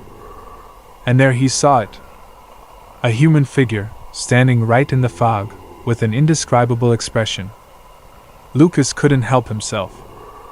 In fear and desperation, he pressed the accelerator. The car roared and shot forward, leaving the figure behind. "I can't stop now! I can't look back!" he thought, as he drove at full speed. The fog seemed to part from time to time, revealing trees and empty roads. But Lucas didn't dare look back. He didn't want to know if he was being chased. "God! Why am I going through this?" he muttered, his pulse still racing. With every mile, the fear felt more intense. But something told him he wasn't alone. "Lord, am I dreaming?" he wondered, as the car's lights illuminated the road. He felt like the presence had followed him. "No! It can't be!" he exclaimed, gripping the steering wheel even tighter. The car continued forward, disappearing into the darkness. The fog didn't let up. And in the back of his mind, a single question echoed. What was there in the fog? The question haunted him the whole way. And he never got an answer. Story number 21. The Man at the Train Station. It was a very cold night, with the wind hitting the windows of the old train station. The few travelers waiting for the train looked out at the horizon, their breath coming out of their mouths like little clouds of steam. Javier checked his watch for the third time. "You still have 20 minutes left," he muttered to himself, a chill running through his bones. Suddenly, something caught his eye. "What is that?" he wondered, turning his head slightly toward the other platform. There, standing amid the weak lights of the street lamps, was a figure. A figure that did not fit the atmosphere of the station. Is it another traveler? He wondered. But something did not fit. The figure was too still. "Sir, are you waiting for the train too?" Javier asked, in a somewhat fearful voice. There was no answer. The man was still there, motionless, with a black hat partially covering his face. "Hey! Are you okay?" Javier exclaimed, now a little louder. A chill ran down his spine. The wind increased. And at that moment, the figure turned his head. "My God!" Javier exclaimed, instinctively taking a step back. The man's face was dark, almost impossible to make out, but Javier felt a very disturbing presence. "Sir, are you okay?" he asked, his heart beating fast. The figure did not move. Javier felt his hands cold, his nerves tense. "This can't be happening," he thought. He moved a little closer, determined to check if there really was something strange. "Excuse me," he shouted now louder. But the man did not answer. Suddenly, the sound of a distant train was heard on the horizon. "It must be the train," he said to himself, hoping that his mind was playing tricks on him. With a little courage, Javier tried to ignore the figure. However, he couldn't help but look again. And there it was, standing, staring at him. The cold had penetrated his bones. "This is crazy," he thought. It felt like time had stopped. The man was still on the other platform, his silhouette static, almost inexplicable. Suddenly, the sound of footsteps startled him. "Oh gosh! What is that now?" he asked himself. He looked back, and there was nothing. When he looked again, the figure had disappeared. "It can't be!" he exclaimed, his throat dry. He looked around the station. Everything was quiet. Was it my mind? Am I hallucinating? He asked himself, with increasing doubts. Maybe I'm just too tired, he muttered, trying to convince himself. The train began to approach. The lights of his locomotive shone like stars in the distance. Well, at least I'll be home soon, he told himself, trying to get that disturbing thought out of his mind. He prepared to board the train, the cold still chilling him to the bone. But just before he got on, he heard a noise behind him. What's that now? He asked out loud, his heart in his throat. He turned quickly. And there he saw it. Again the figure. It was at the edge of the station, a few meters away. For God's sake! What are you doing there? He shouted, fear now taking over him. The man didn't move, he just stood there, staring at him. Javier felt the train was about to leave, but he couldn't help but stare. Leave me alone! Please! He exclaimed, his voice breaking. The man slowly raised his hand, pointing at something. What the hell? Javier muttered, his heart about to stop. He tried to interpret the gesture, but he couldn't understand what it meant. I don't understand. Get out of here! He shouted. The train began to move forward. The lights blinded him for a moment. Javier climbed into the car, fear still etched in his bones. As he couldn't help but look back one last time. And there it was. The figure, standing, watching. What are you? He asked himself, with a question that would stay with him until the end of his days. The train moved into the darkness, and the figure disappeared into the shadows. Story number 22. The guest in room 13. The night was especially dark, and the rain was hitting the windows of the old hotel hard. The sound of the drops against the glass created an atmosphere of indescribable mystery. Martin was tired. After a long road trip, he had wanted nothing more than to get to the hotel, shower, and go to bed. Where is my room key? He asked himself, searching in his pocket. The rain did not stop. Finally, he found it. The bronze key, worn by the years, had the number 13 engraved on it. Perfect, he thought sarcastically, as he walked towards the reception. The receptionist looked at him with a weak smile. Really, room 13? Martin asked, in a tone that tried to sound carefree. The woman gave him a smile that did not seem at all comforting. This is the room we have for you, he said in a soft voice. Great! Thank you very much, Martin replied, trying not to show his discomfort. With the key in his pocket, he headed towards the hallway. The hotel was old, one of those buildings with creaky wooden walls and doors that rustle in the wind. Martin took a deep breath and headed towards his destination. I hope it's quick and you can rest, he murmured. As he opened the door to room 13, he felt a chill run down his spine. It's okay, he said to himself, as he turned on the light. The room was small, like most rooms in old hotels. A wooden bed, a tube television that had seen better days, and a small desk. Martin left his suitcase on the bed and went to the bathroom. The hot water helped him clear his head of that strange feeling he had felt. It must be the tiredness, he thought, as he looked at himself in the mirror. But something made him stop. A noise. A soft, almost imperceptible noise. What was that? He asked himself, his heart beating a little faster. He fell silent.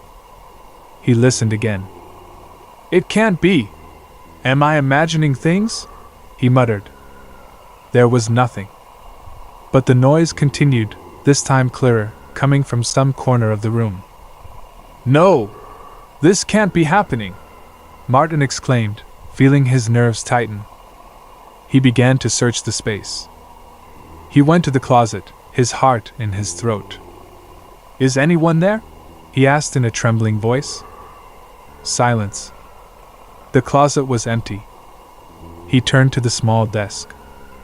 His hands trembled. This is crazy, he thought. He sat up in bed, trying to regain his calm. Suddenly, the light flickered. What the hell is going on here? He shouted, now with fear completely taking over him. The cold increased in the room. Martin felt a presence. I'm alone! Leave me alone! He exclaimed, with a mixture of anger and panic. He jumped up. The air was heavy. The sound of footsteps in the hallway startled him. Is anyone there? He asked, trying to make himself heard, but he got no answer. He approached the door of the room. He placed his hand on the knob. But something stopped him. A whisper, very low, almost imperceptible. Hello? He asked in a firm voice, trying to sound brave. Silence. Martin's heart was beating like never before. With a fearful movement, he turned the door knob. I'm coming out! Don't do anything to me! He shouted, as he opened the door. When he opened it, all he saw was the empty hallway, with the lights shaking on the wet floor. He took a deep breath, trying to calm himself. It was my imagination, he thought. He slammed the door shut again. But the noise was there, again. Clearer. Martin couldn't help it. He walked over to the closet again. With trembling hands, he opened it. And there it was. A pair of red eyes shining in the darkness. Martin couldn't scream. His heart stopped. The cold enveloped him. It can't be, he murmured, fear taking over every cell in his body. The eyes stared at him, motionless, piercing. Martin didn't know what to do. He tried to move, but his body didn't respond. What is this?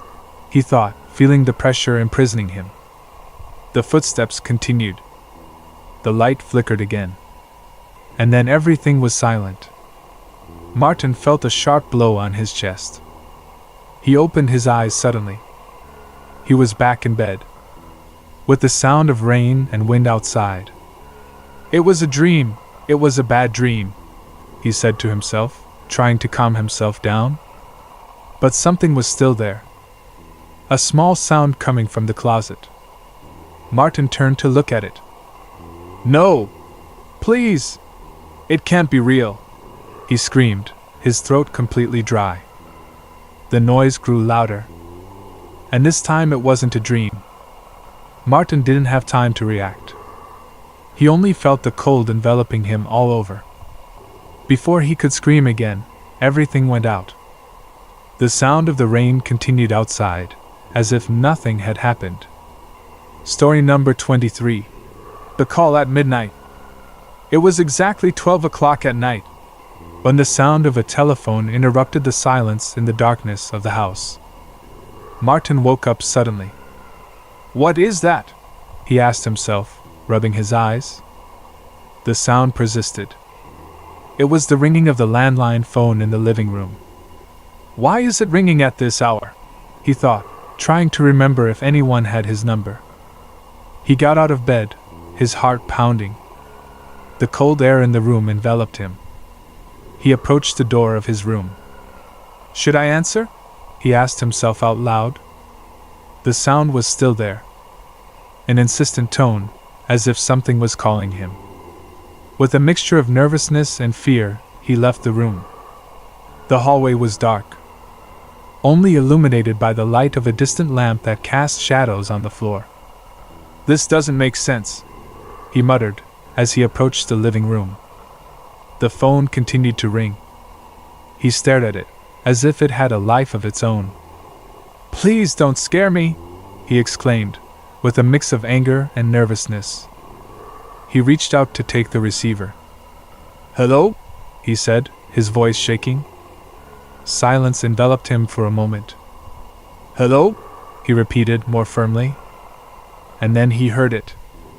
A whisper. Very low. "You're awake," a voice said, and Martin felt the hairs on his neck stand up. "What?" he asked, not believing what he was hearing. "You're awake," the voice repeated. "Who are you?" he asked, his heart racing now. Silence returned to the call for a second, as if they were evaluating each word. "I'm close to you," the voice said, and at that moment Martin felt a chill. "This can't be happening," he shouted, with all his might. He violently put the receiver back, trembling. The sound stopped. Martin didn't dare move.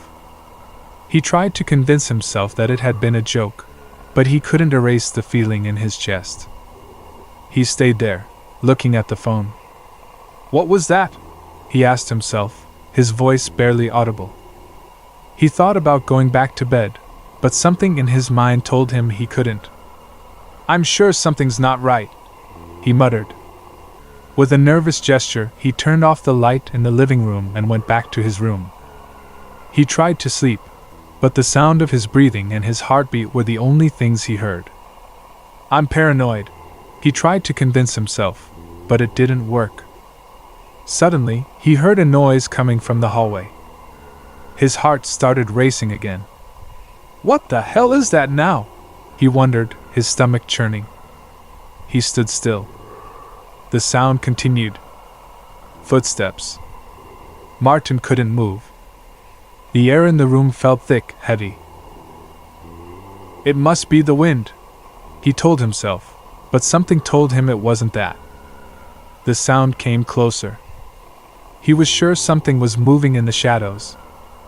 Suddenly, a bright light illuminated the hallway. Martin froze. "What is that?"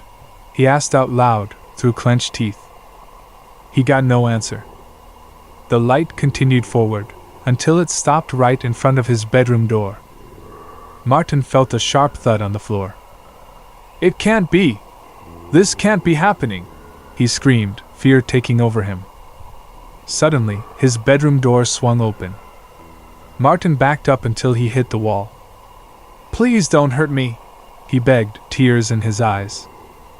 There was no one. But the air was still cold. The sound of footsteps was still there. Martin couldn't see anything, he only felt a presence. His hands were shaking. "Please go away!" he screamed, with all his might. The sound stopped immediately. The air became still. Martin tried to catch his breath.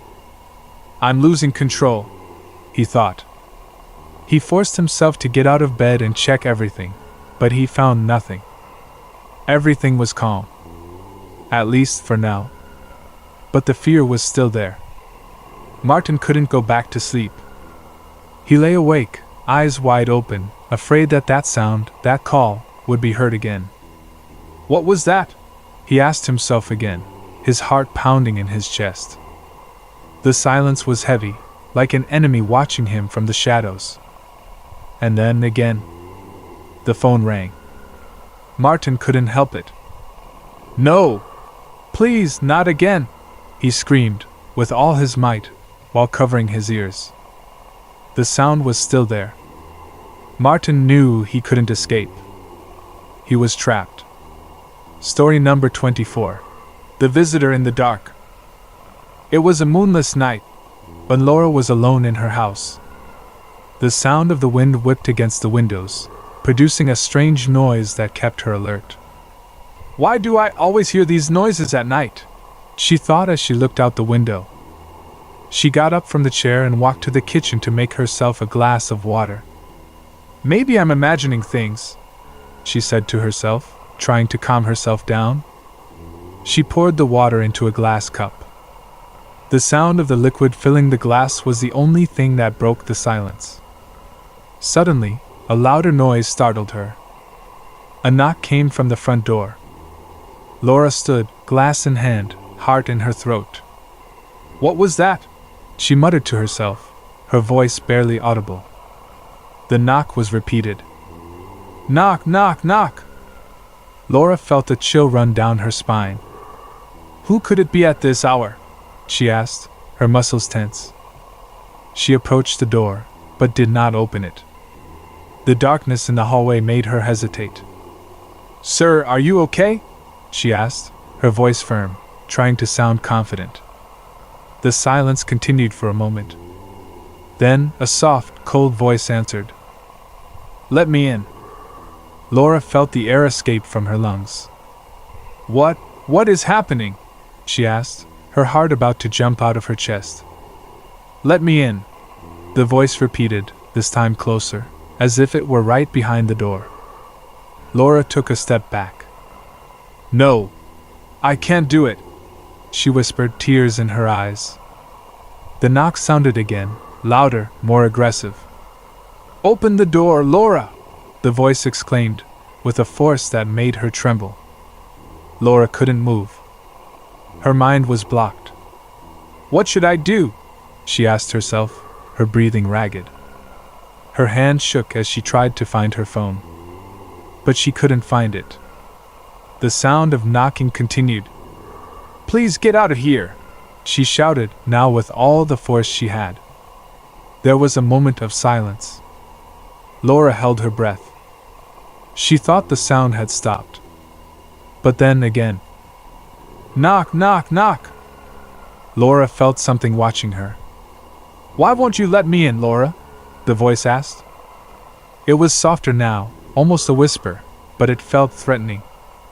I'm waiting for you. Laura couldn't contain her fear. She began to fear that she wouldn't be able to stay safe for long. What do you want from me? She asked, almost in a whisper, trying not to tremble. The answer came quickly. Your trust. Laura froze.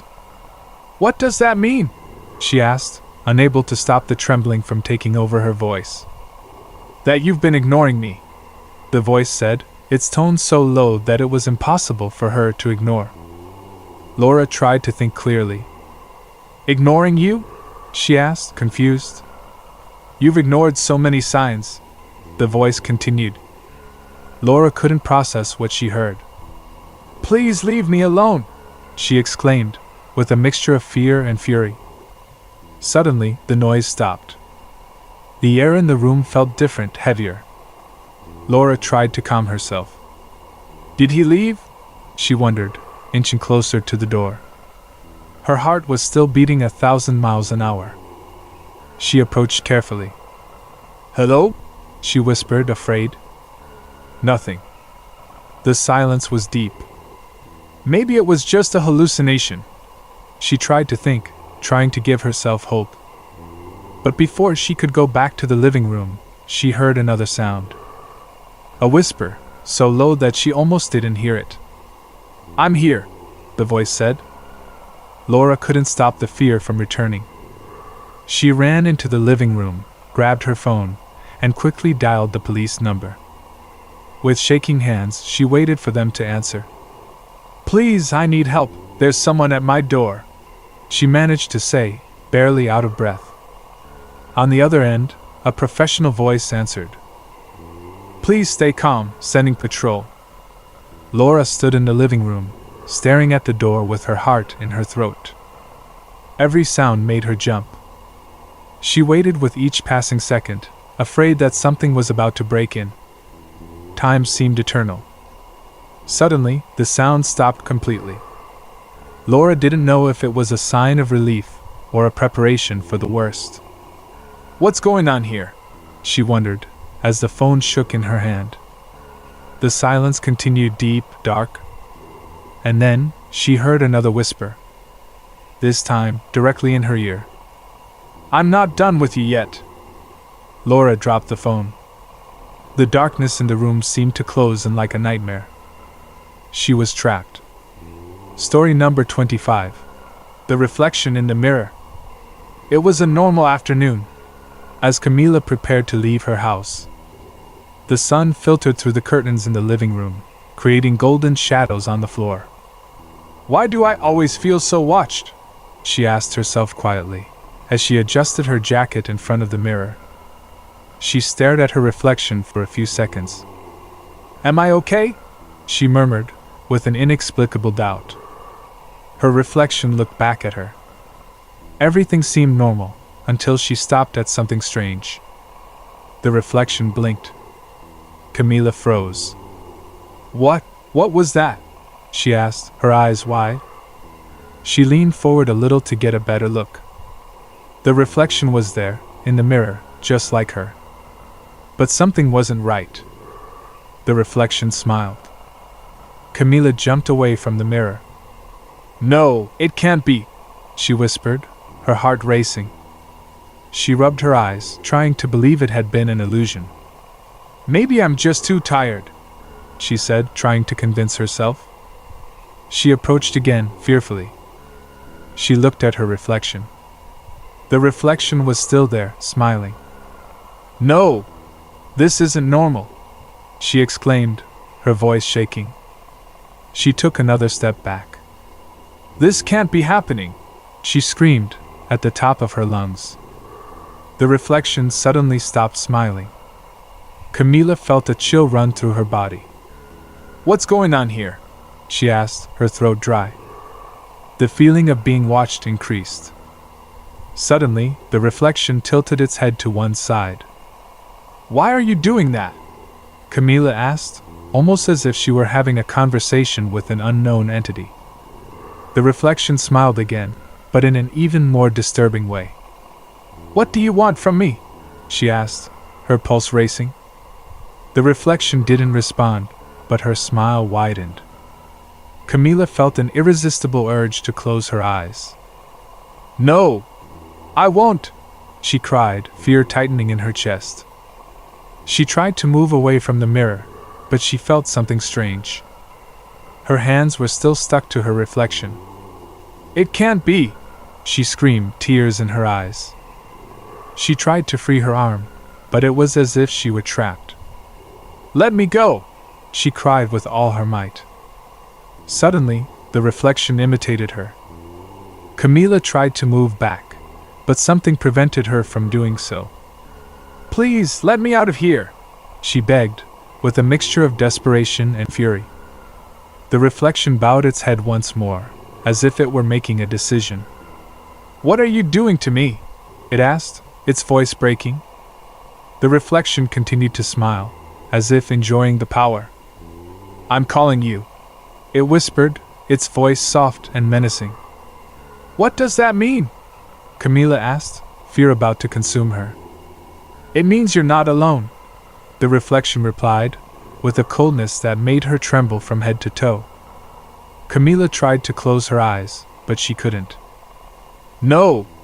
This can't be happening, please, she whispered, her heart about to jump out of her throat. Then, the reflection took a step forward. Camilla felt an icy coldness in her chest. "What are you doing?" she asked, her throat tight. The reflection smiled again.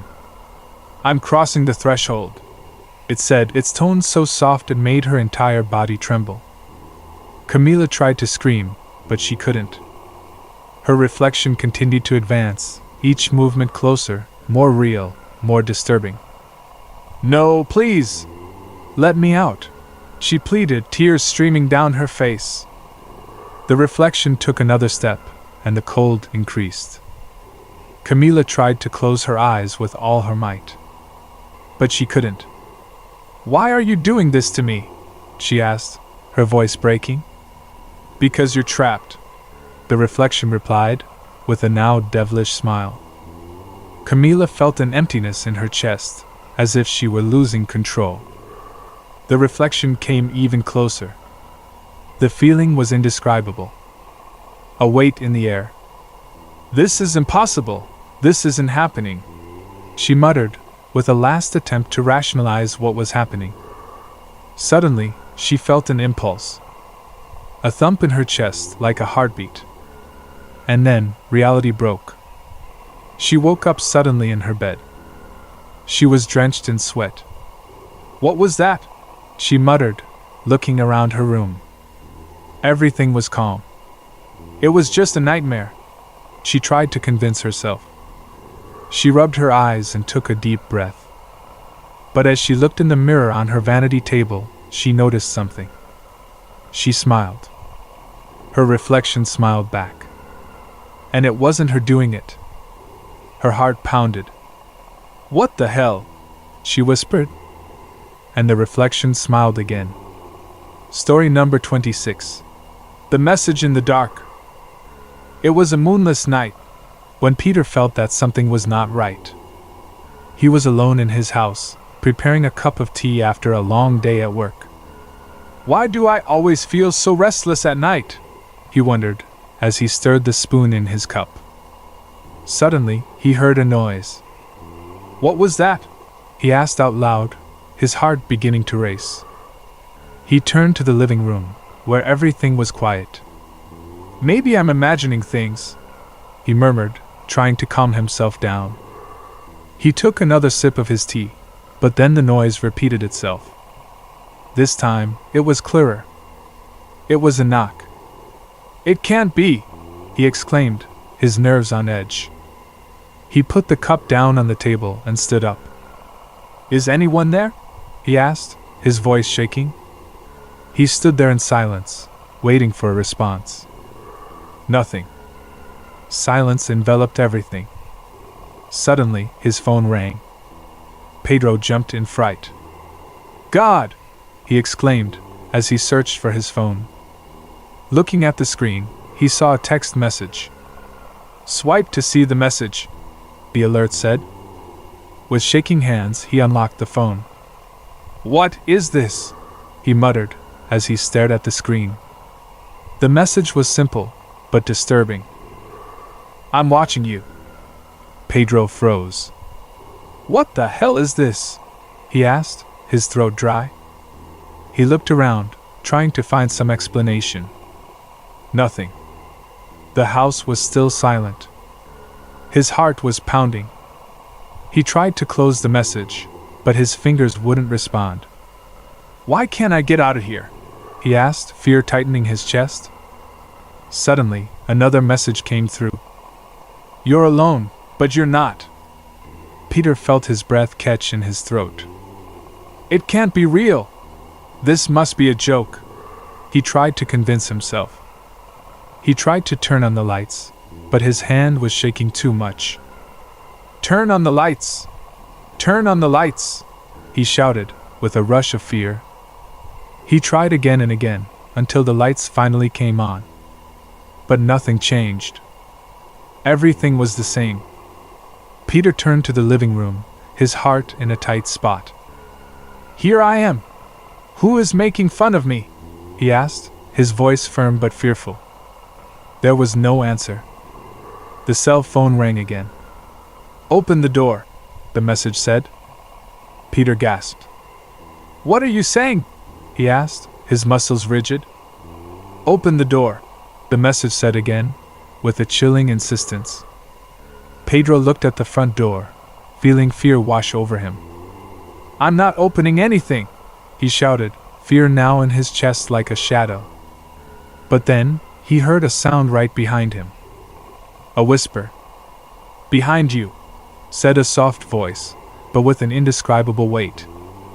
Pedro turned around suddenly, his heart beating at full speed. There was no one. Nothing. Just his reflection in the hallway mirror. "What is this? Why do I feel this?" he asked, his voice breaking. The reflection looked back at him, with a crooked smile.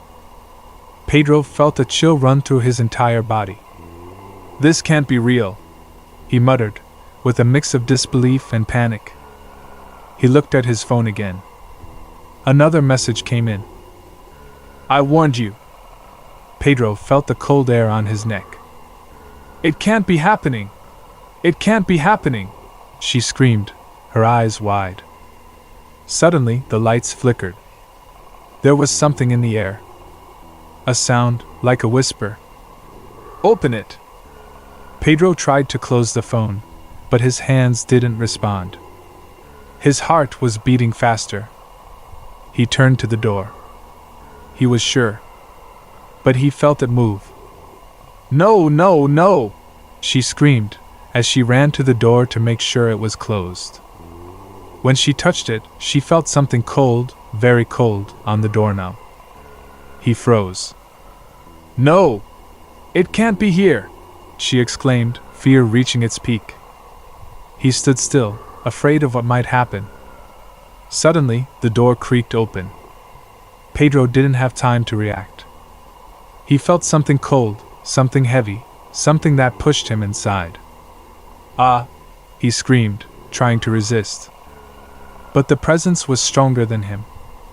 He couldn't fight. "Please! Leave me alone!" he pleaded, his heart about to break. The air filled with an indescribable presence. Pedro felt his body falter. The door closed. Silence. Just silence. Pedro tried to open his eyes, but couldn't. He was trapped. In darkness. With something watching him. "I'm watching you," a voice whispered in his ears, just before everything went black. Story number 27. The Chair in the Attic. It was a winter afternoon, when Laura decided to explore the attic of her grandmother's old house. The house had been closed for years, and her parents finally decided to move in to start a new life. "There must be something interesting around here," thought Laura, as she climbed the old wooden stairs. The attic was dark, with only a small ray of light filtering through a broken window. "What a creepy place!" she exclaimed, a shiver running down her spine. She began to explore the place with a flashlight she had brought from home. "This must be from wartime," she muttered, looking at old cardboard boxes. Suddenly, something caught her eye. An old chair. It was in a corner, covered in dust and cobwebs. "How strange," she said, as she approached. "Why is this chair here?" she wondered, curious. The flashlight illuminated the old, splintered wood of the chair. "It looks so old," she muttered, as she looked at it closely. Suddenly, she heard a sound behind her. "What was that?" she asked, turning quickly. There was nothing. The air was still calm. "It must be my imagination," she tried to convince herself, as she approached the chair again. But then, she heard a creak. "Ah!" she exclaimed, jumping back. "It can't be!" she muttered, her heart pounding. The creak came from the chair. "Is anyone there?" she asked, her voice shaking. Silence was her only answer. She approached again, more cautiously this time. "This doesn't make sense," she thought, fear sticking to each step she took. When the flashlight shone on the chair, she saw something strange. It seemed to be slightly moved. "What is this?" she wondered, unable to tear her eyes away. That was when she heard a whisper. "Laura!" Her heart stopped. "Who's there?" she asked, her pulse racing. "Laura!" she heard again, in a soft, distant voice. She turned to the chair, fear running through her body. And she saw something. A figure. Something that seemed to be sitting in the chair. "It can't be!" she screamed, as she backed away. Her hands were shaking. "This can't be happening! I'm dreaming!" she cried, tears beginning to well up in her eyes. The figure in the chair was blurry, but there was clearly something there. "Come," the voice whispered. Laura couldn't resist the urge to look. "No! Get away from me!" she screamed, trying to stand her ground. "Come," the voice said again, more insistently. Laura felt an impulse, something strange. She came closer, her muscles shaking. The flashlight fell from her hands. "No, please!" she screamed. As she leaned forward to pick it up, she felt a pressure in the air. A weight impossible to describe. And then, an icy coldness enveloped her. "Ah!" she screamed, as she fell to her knees. The chair moved on its own. "No, no, no!" she exclaimed, her heart about to break. She wanted to get out of there, but her legs wouldn't respond. She tried to get up, but something was there, stopping her. "Laura!" the figure whispered, now much closer. "Please leave me alone!" she begged, her breath breaking. The cold continued to envelop her. Her mind was clouded. Suddenly, she felt something on her shoulder. "Ah!" she screamed again, turning sharply. There was no one. Nothing. But the cold was still there. The flashlight flickered and then went out. "No! Please, no! Don't do this to me!" she cried, her eyes wide open. Suddenly, everything was silent. Nothing could be heard. Laura felt the air clear a little. It must be thunder, or something like that. She tried to think to calm herself. But it wasn't. The feeling continued. She tried to get up. With extreme effort, she stood up. She turned to the window. The wind made the branches of the trees move. "I'm out of here," she thought. She started running toward the exit of the attic. "This can't be happening," she exclaimed, her heart almost jumping out of her throat. She opened the door. She stepped out into the afternoon light. The sun was there, bright, warm, as if nothing had happened. But something was still on her mind. That whisper. That figure in the chair. "Laura!" kept ringing in her head. Was it a dream? A vision? Or had something really been there? Laura couldn't forget it. And maybe she never would. Story number 28.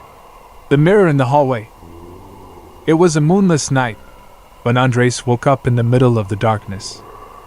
Sleep had suddenly abandoned him, and he was now wide awake. "What time is it?" he wondered, looking at his phone. 2:13 a.m. "Great," he muttered, rubbing his eyes.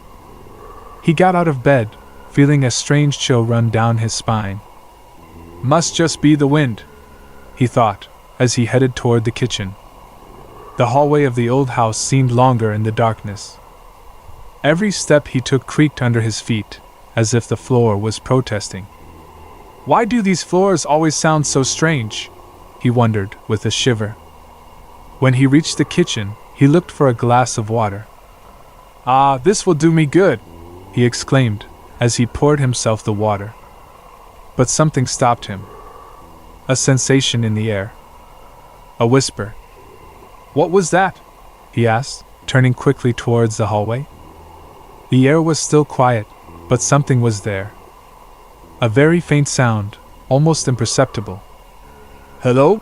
he asked with a trembling voice. Nothing.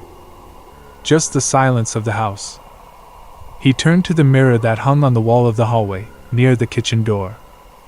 The reflection seemed strange to him. What's with that mirror? He asked himself, his eyes wide open. In the reflection, he didn't just see his image. There was something else. A shadow. It can't be, he exclaimed, feeling his heart jump in his chest. He moved a little closer to the mirror. The shadow in the reflection moved. Ah, he shouted, jumping back.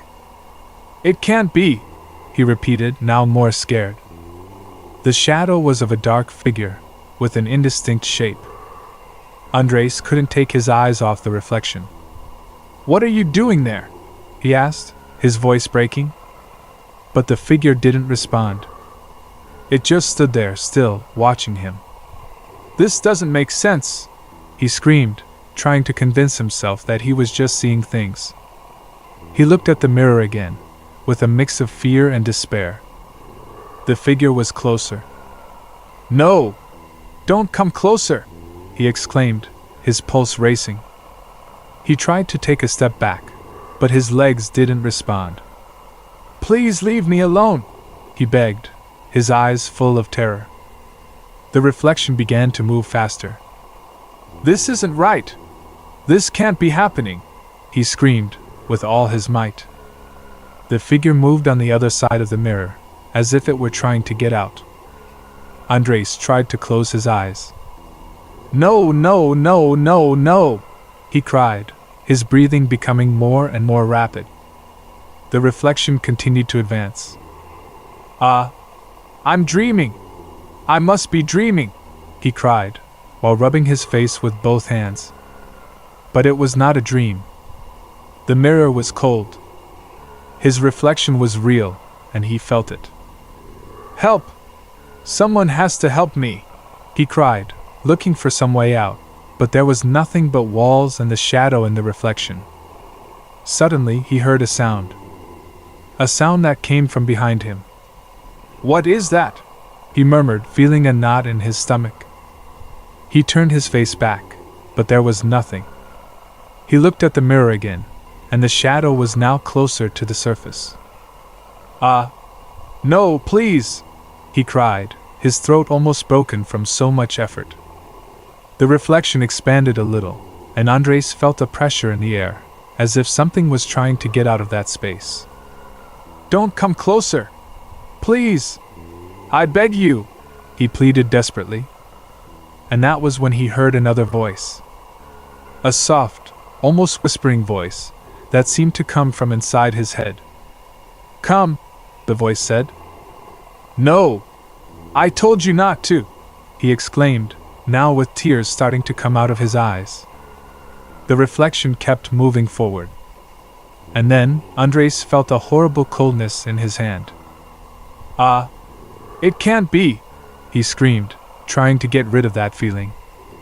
The mirror shook a little, as if something was trying to break its surface. No! It can't get out of there! It can't get out of there! He screamed, with all his strength. With a last effort, he managed to take a step back. The reflection stopped. The air was calm again.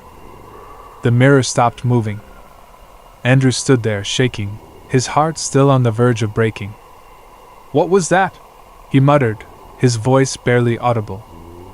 He got no answer. Silence filled the hallway again. Andrew stood there for what seemed like an eternity.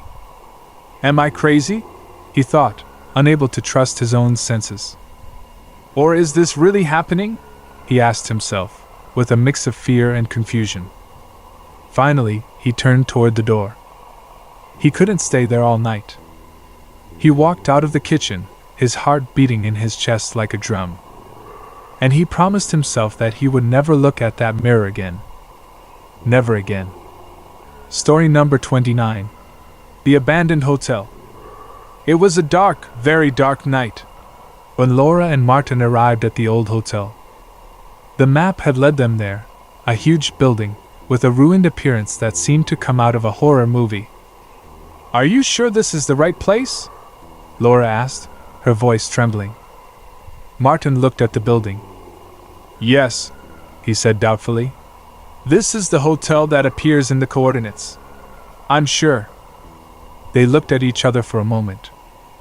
Laura felt a chill run through her body. "I have a bad feeling," she whispered. Martin did not answer. He took out his car keys, and they both headed towards the entrance of the old building. The wind shook the branches of the nearby trees, and a strange sound crept through the shadows of the night. "Did you hear that?" Laura asked, with his eyes wide open. Martin stopped for a moment. "It must be the wind," he said, trying to sound confident. But it wasn't. Laura heard that noise again, a whisper. "It can't be the wind! There's something there!" she exclaimed. Martin looked at her, frowning. "Laura, don't start with stories. We're here to investigate," he replied firmly. "But I heard it. I swear," she insisted. She sighed. "Let's go inside," Martin said finally, to reassure her. They opened the wooden door, and a deafening creak echoed in the darkness. "Oh, please!" Laura exclaimed, taking a step back. The hallway was dark, and a smell of mold and humidity hit them in the face immediately. "This is disgusting," Laura muttered, covering her nose. Martin took out his cell phone and turned on the flashlight to be able to see better. "The place is really run down," he said, as they walked towards the hallway. "This has been closed for years," Laura said, her heart pounding. The hallway looked heartbreaking. Broken furniture, old papers scattered everywhere, and a wooden desk that looked like it was about to collapse. "Why are we here, Martin?" Laura asked, her eyes nervous. "Because of the story people tell," he replied. "Strange things happened here a long time ago. Disappearances, urban legends." Laura looked at him, horrified.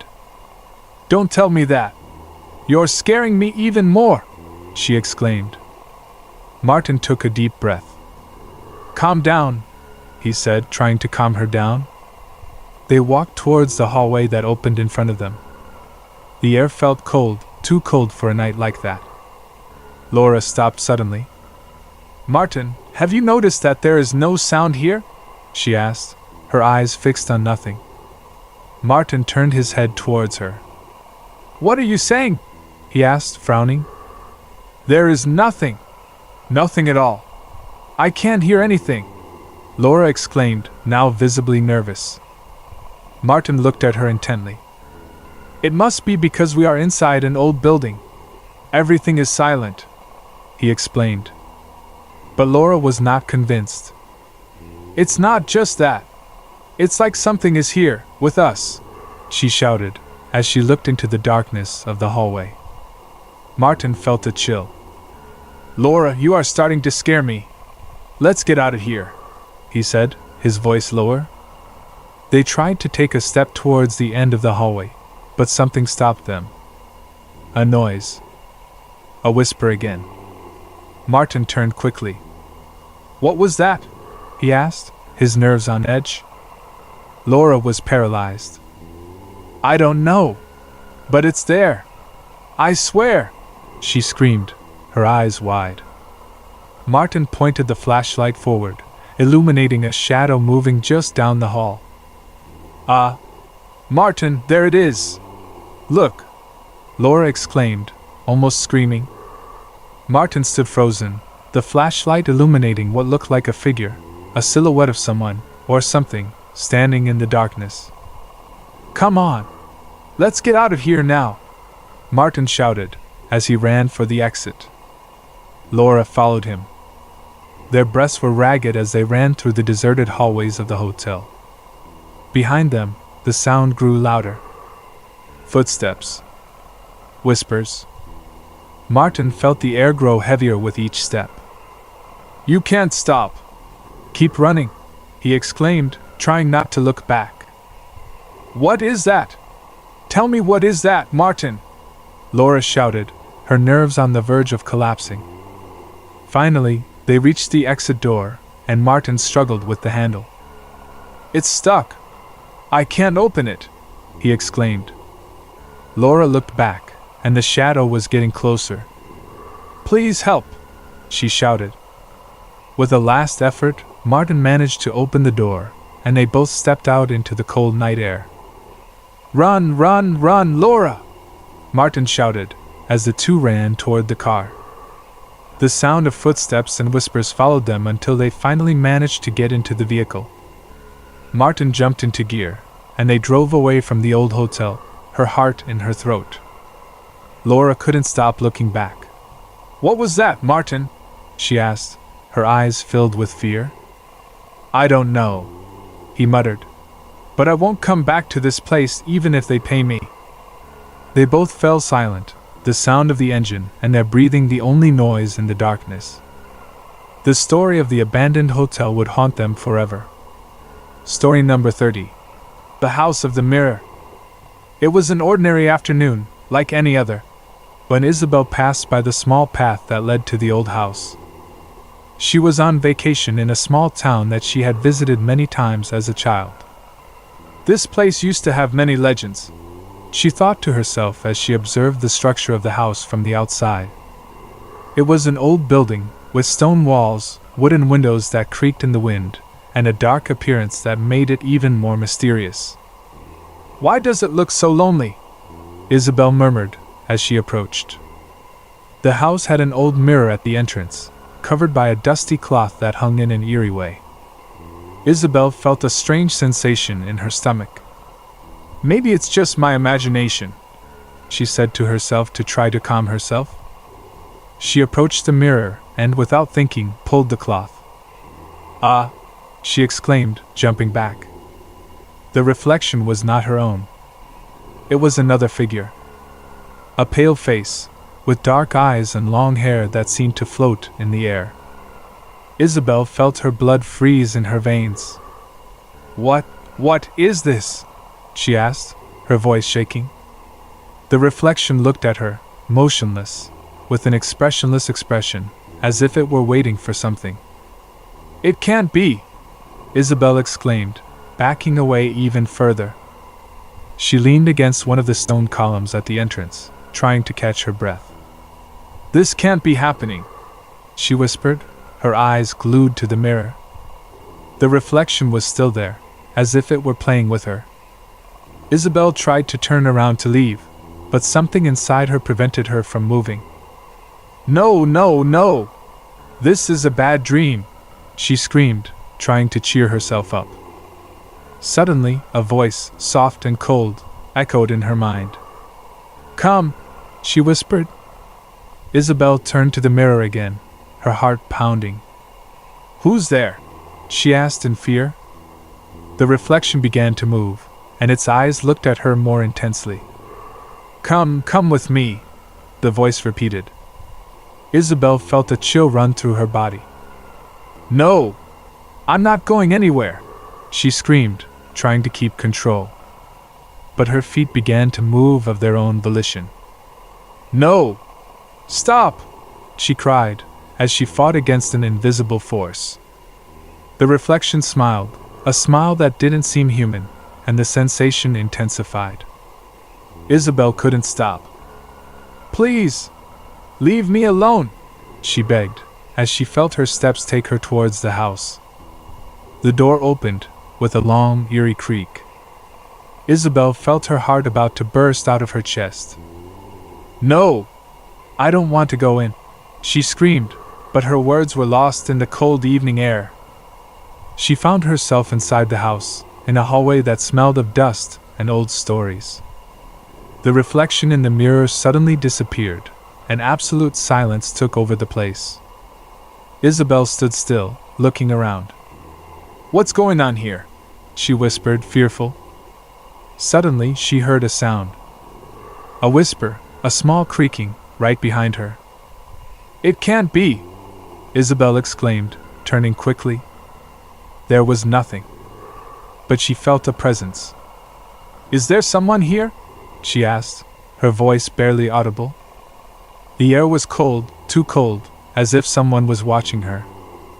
She began to walk down the hallway of the house. "This is crazy," she muttered, trying to stand firm. Every step she took, the creaking followed her. "Hello?" she asked again, her heart pounding. Suddenly, she heard a noise in a nearby room. What was that? She thought, her breath hitching. She approached cautiously, and saw the door ajar. Sir? Is anyone there? She asked nervously. Silence. Isabel pushed the door open with a shaking hand. As it opened, a frightening sight greeted her. An antique mirror hung on the wall, with a figure reflected in its surface. It was herself, but something was wrong. The figure in the mirror had the same dark eyes, the same haunting smile she had seen before.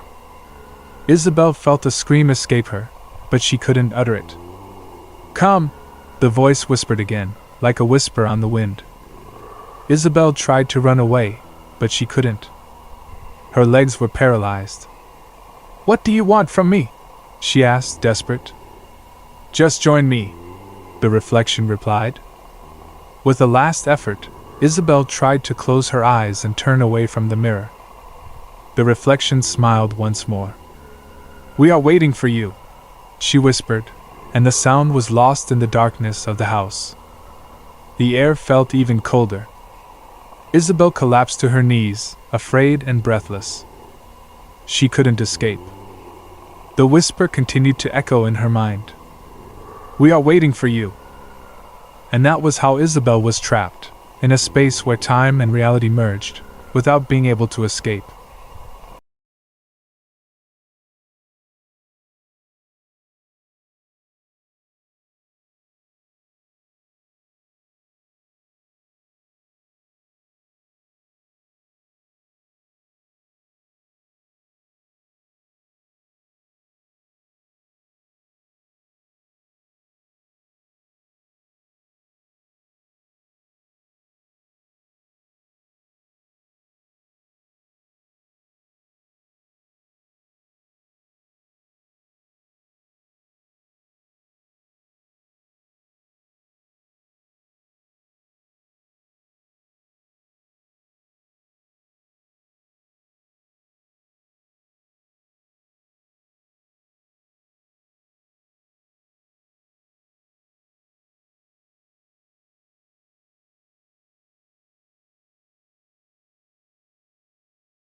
Story number 1. The Wendigo in the Woods. It was the dead of winter in northern Michigan, and the snow had piled high, blanketing the small, secluded cabin where Jake and his friends had decided to spend the weekend. They were looking for an escape from their busy lives, hoping to find peace in the isolation of the forest. Little did they know, they were about to encounter something far darker than they ever expected. Jake, the group's leader, had rented the cabin, an old place that had been standing for decades. It was rustic, with creaky wooden floors and a stone fireplace, perfect for a getaway. The group spent the first day hiking through the snow, exploring the vast forest that surrounded them. The trees were stripped bare, their branches reaching into the sky like skeletal hands, casting long, eerie shadows over the snow-covered ground. That evening, as the sun dipped below the horizon, they gathered around the fire, sipping hot cocoa and telling stories. That's when the strange noises started. At first, it was just the wind howling through the trees, but then came something else. A low, guttural growl echoed through the woods, followed by the sound of heavy footsteps crunching in the snow. Jake dismissed it as a bear or another wild animal, but the others weren't so sure. The growl sounded too deep, too unnatural. Later that night, after they had gone to bed, Jake was woken by a loud thump against the side of the cabin. His heart raced as he grabbed his flashlight and peeked out the window. At first, he saw nothing, just the endless expanse of snow.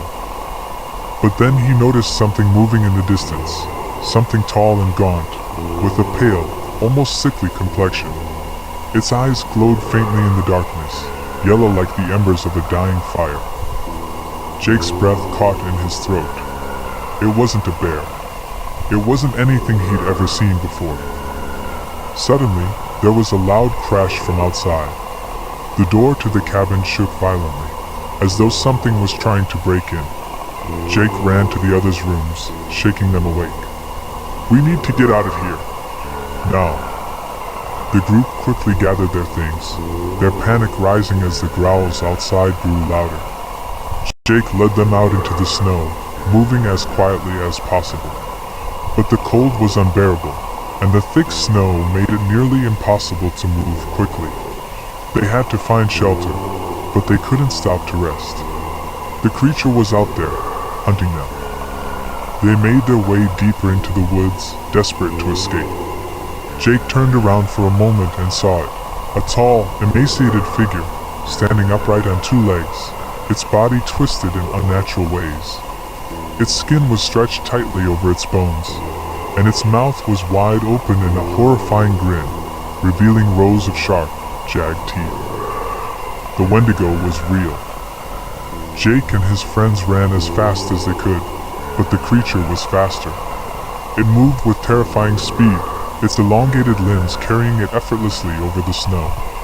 As they pushed through the trees, Jake glanced over his shoulder one last time.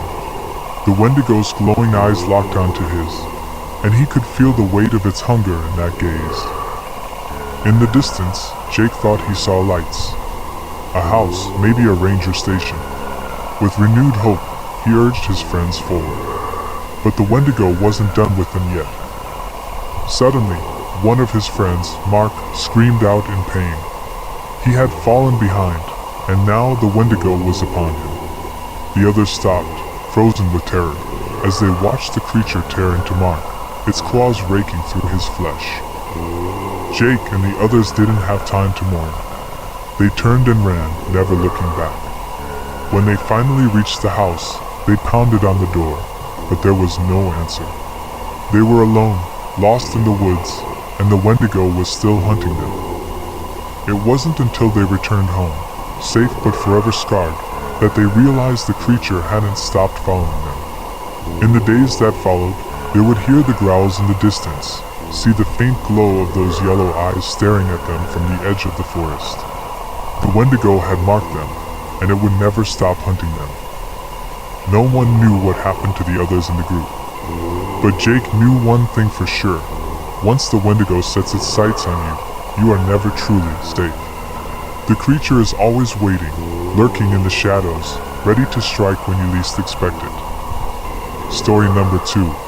The Wendigo's Call. It was supposed to be the perfect weekend getaway. A group of old friends, reunited after years of being apart, rented a cabin deep in the woods of northern Minnesota. They'd been planning this trip for months, eager to relive their college days of camping and adventure. As the car made its way down the snow-covered road, they couldn't help but feel a sense of excitement. The cabin was rustic, perched on the edge of a frozen lake, with nothing around them but dense forests and snow cover. There was a kind of isolation that they all craved, far from the chaos of their daily lives. The first night was peaceful. They sat around the fire, laughing, reminiscing, and sharing stories. They'd even brought up some of the old legends they had heard in their youth, stories of creatures in the forest that no one ever dared to speak of. But as the night wore on, they began to joke about the Wendigo, a mythical creature of Native American folklore said to roam the northern forests. A spirit of starvation, a beast that would devour anyone who ventured too far from the beaten path. Little did they know that legend was about to become a nightmare. The second night, strange things began to happen. It started with small noises, scratching sounds at the windows, the soft thud of footsteps in the snow outside. But every time they investigated, they found nothing. The wind, they thought. Maybe a deer or a raccoon. But they couldn't shake the feeling that something was watching them. That night, one of the group, Tom, decided to take a late-night walk. He was the adventurous type, always the first to take on dares and challenge the unknown. He promised to return quickly, but as the minutes turned into hours, the others grew concerned. By the time they gathered the courage to go after him, the snow had started to fall heavily, and the woods were blanketed in an eerie silence. They followed his tracks in the snow, calling his name, but as they ventured deeper into the forest, the tracks began to disappear. That's when they heard the scream. A gut-wrenching sound, a mix of agony and terror. It came from deeper in the woods. They rushed towards it, their hearts pounding in their chests. When they finally found Tom, he was lying in the snow, barely conscious. His face was pale, his eyes wide with fear, and his body trembling uncontrollably.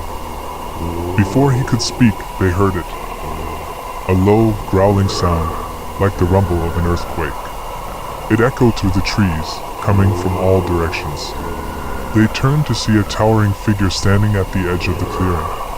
It was impossibly tall, its limbs long and skeletal, its skin stretched tight across its bones, as if it were starving. Its eyes, glowing yellow in the darkness, locked onto theirs with an unnatural hunger. And its mouth was filled with rows of jagged teeth, sharp as knives, ready to rip them apart. Without warning, the creature lunged, its long arms swiping at the group. It moved with terrifying speed, faster than anything human. One by one, the friends were struck down, torn apart by the Wendigo's claws. The last thing Jake saw before he fell unconscious was the creature's twisted face, inches from his own, its breath foul and cold. Jake woke up alone in the snow, the silence of the forest overwhelming. His body ached, his mind fuzzy. He struggled to his feet and stumbled back toward the cabin, where he found nothing but destruction. The windows were broken, the door ajar, as if the Wendigo had entered and left. Somehow, Jake managed to escape, returning home weeks later with only a vague memory of the horrors he had experienced. He tried to tell the authorities, but they dismissed it as a wild animal attack. They found nothing but traces of blood in the snow and the remnants of his friends' belongings. They couldn't explain what had happened, and neither could Jake. But Jake knew the truth. The Wendigo was real. It had been out there, in the woods, hunting them. He survived, but just barely. And he knew that it wasn't finished. The creature's hunger wasn't sated by the death of his friends. It would follow him, always lurking, always watching. He moved far away, to the city, hoping to outrun the nightmare. But deep in his heart, he knew it would never end. The Wendigo's call would always haunt him, waiting for the right moment to strike again. Story number 3.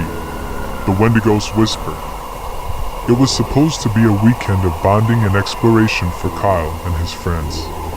They had spent years hearing stories of the wild northern woods of Canada, and now they were finally going to experience it firsthand. They rented a small, remote cabin in the middle of nowhere, surrounded by dense forests, untouched trails, and a frozen lake.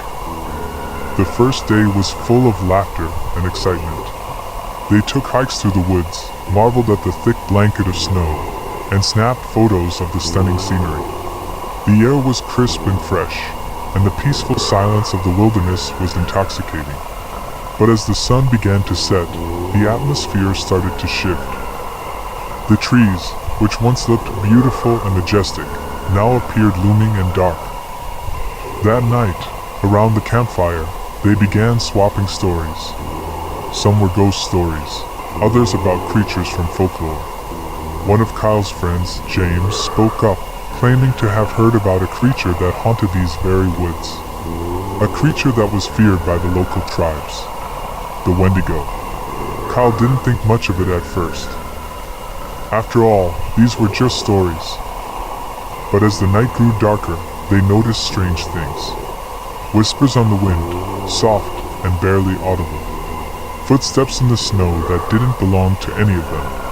A distant screech that chilled them to the bone. Kyle and his friends brushed it off as the wind or their imagination, but deep down, a sense of unease had settled into their hearts. On the second day, they decided to venture deeper into the forest. The sun was barely visible through the thick trees, and a light snowfall began to fall, obscuring their tracks. Kyle, James, and 2 others, Sarah and Ethan, marched ahead, eager to discover more of the wilderness. But as they ventured further, the forest seemed to close in around them, and the once peaceful feeling had turned to something ominous. They didn't realize how far they had wandered until it was nearly dusk. When they tried to turn back, they found that their path had vanished. The snow had covered their tracks completely. Panic set in. They tried calling out, but there was no response. No one knew where they were, and it was growing darker by the minute. Suddenly, they heard the noise. A low growl. Almost like an animal, but much deeper and more guttural. They all froze in place, listening. The growl turned into a screech, something inhuman and chilling, as if the forest itself had come alive with hunger. "Run!" Kyle shouted, his heart racing. They sprinted through the snow, hoping to find their way back to the cabin. But the creature was fast. Too fast. James was the first to fall behind. He screamed as the creature's claws tore into him, the sound of fabric and flesh ripping apart echoing through the woods. Sarah tried to turn around to help him, but Kyle grabbed her arm and pulled her forward. Ethan was lagging behind, his legs weak from exhaustion. Then, they heard the dreadful sound again, only this time it was right behind them. A figure emerged from the trees, impossibly tall and gaunt. Its skin was stretched tightly over its bones, pale and frost-covered, its eyes glowing yellow with hunger. Its mouth was wide, filled with rows of jagged teeth. And its claws, they were like daggers, sharp and cruel. The Wendigo. Ethan didn't stand a chance. The creature lunged at him with terrifying speed, its claws raking through his chest as he fell to the ground. Kyle and Sarah didn't look back. They kept running, even when their legs were numb and their breath came in shallow gasps. They finally made it back to the cabin, but the creature was still close behind. They could hear its growls growing louder as it approached. Kyle slammed the door shut and bolted it. They huddled by the fire, trembling, too scared to move. But the Wendigo was patient. It circled the cabin, its heavy footsteps vibrating through the wood. Kyle and Sarah could hear its breathing, ragged and cold, as if it were savoring the fear in the air. In the dead of night, when they thought the creature had finally left, they heard it again. This time, it was inside. The door cracked open, as if it had never been locked at all. The last thing Kyle heard before the scream was the Wendigo's voice, a low, chilling whisper. "Hungry, so hungry." The next morning, search parties found the cabin, but there was no sign of Kyle or Sarah. Only their belongings scattered in the snow outside. The authorities claimed they had probably run off into the woods, but no one ever found their bodies. Some say the Wendigo still stalks the forest, waiting for its next victims. Story number 4. The Wendigo's Call. In the heart of the dense forests of northern Michigan, a group of 4 friends set out for a weekend of camping and hiking. Matt, the organizer, had planned the trip for months, excited to get away from the hustle and bustle of everyday life. Along with him were his childhood friends, Ethan, Claire, and Sarah. They had been coming up to this remote part of the woods for years, but something felt different this time, darker, colder, as if the forest itself was watching them. They arrived at the campsite on a Friday afternoon, the sky already starting to turn a dusky blue. The weather had been unseasonably chilly, and the ground was coated with frost despite it being early autumn. Matt laughed it off, convincing everyone it was just an early cold front. But as the night settled in, the strange feeling grew stronger. The wind seemed to howl through the trees, the branches creaking and groaning in ways that felt unnatural. That night, around the campfire, Matt brought up the old stories of the Wendigo. A creature said to haunt these very woods, a spirit of hunger that would possess a person, turning them into a ravenous monster. Most of the group laughed it off, but Claire, who had a deep interest in the supernatural, grew uneasy. She remembered reading about the Wendigo, a being so powerful that it would never stop hunting, its hunger never satisfied. "Do you think it's real?" she asked, a nervous laugh escaping her. "Not a chance," Matt scoffed, throwing another log on the fire. But as the flames flickered and the shadows danced around them, something strange happened. They all heard a sound, a distant, low growl.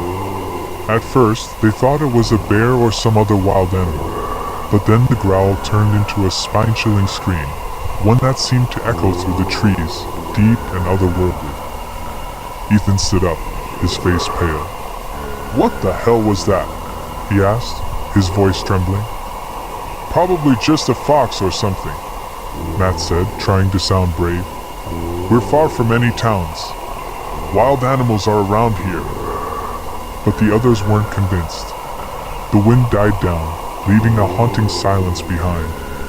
The air grew cold, unnaturally cold, as if the temperature had dropped 10 degrees in an instant.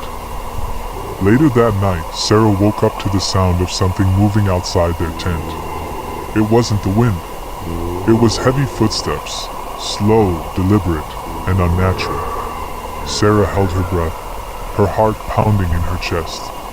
She could hear something breathing, something large, with ragged, cold breaths that seemed to freeze the air. The creature was out there, lurking. Terrified, she woke Matt, and the group gathered together in the center of the camp, huddling close. They were no longer laughing. The creature's heavy breathing grew louder, closer, and then it stopped. For a moment, there was nothing, only the sound of their anxious breaths and the creaking of the trees. But then, from the shadows of the woods, something appeared. A figure, tall and thin, impossibly tall. Its skin was stretched tight over bones, its eyes glowing a sickly yellow. Its mouth was wide, filled with jagged teeth, and its limbs were too long, too twisted. It was a Wendigo. The creature's deep growls sent a shiver down their spines as it took a step forward, its eyes locking onto them, filled with hunger. Matt grabbed a flashlight, but it barely seemed to faze the Wendigo. The creature didn't care about light. It only cared about feeding. "Run!" Matt shouted, but it was too late. The Wendigo was already upon them. Ethan was the first to fall. The creature's claws tore through his body with terrifying speed, and before anyone could react, he was gone, his screams swallowed by the creature's deep growl. Sarah screamed, but Claire grabbed her arm, pulling her away from the bloody scene. The three remaining friends ran, stumbling through the snow-covered forest, trying to outrun the monster. But the Wendigo was relentless. It followed them with terrifying ease, moving faster than anything they had ever seen. They tried to hide, ducking behind trees and rocks, but it found them every time. In a desperate attempt to save themselves, they split up, each running in different directions. Claire ran into the woods, hoping to lose the creature in the dense trees. Sarah, terrified and exhausted, took cover behind a large rock. But Matt, he never stopped running. He didn't even look back. But the Wendigo was too fast. It caught Sarah next. Her scream echoed through the woods as the creature dragged her into the darkness, her body ripped apart in a matter of seconds. Only Matt remained. Somehow, Matt managed to escape. He kept running until his legs gave out, falling to his knees in the snow. When he awoke, hours had passed. The Wendigo had stopped chasing him, but the forest was silent. There was no sound, only the weight of his own breathing. Matt stumbled to his feet, his mind numb with shock, and made his way back to the campsite. But when he returned, he found nothing. No tents, no fire, no sign of his friends. The Wendigo had taken them all. Story number 5. The Hunger of the Wendigo. It was late November when Ben and his three friends, Jake, Olivia, and Sarah, decided to take a road trip up north to the woods of Michigan. They had been planning the weekend getaway for months, hoping to enjoy the crisp autumn air, a bonfire, and maybe a little hiking. They were no strangers to nature, and the idea of camping in the secluded woods sounded like the perfect way to escape their busy lives.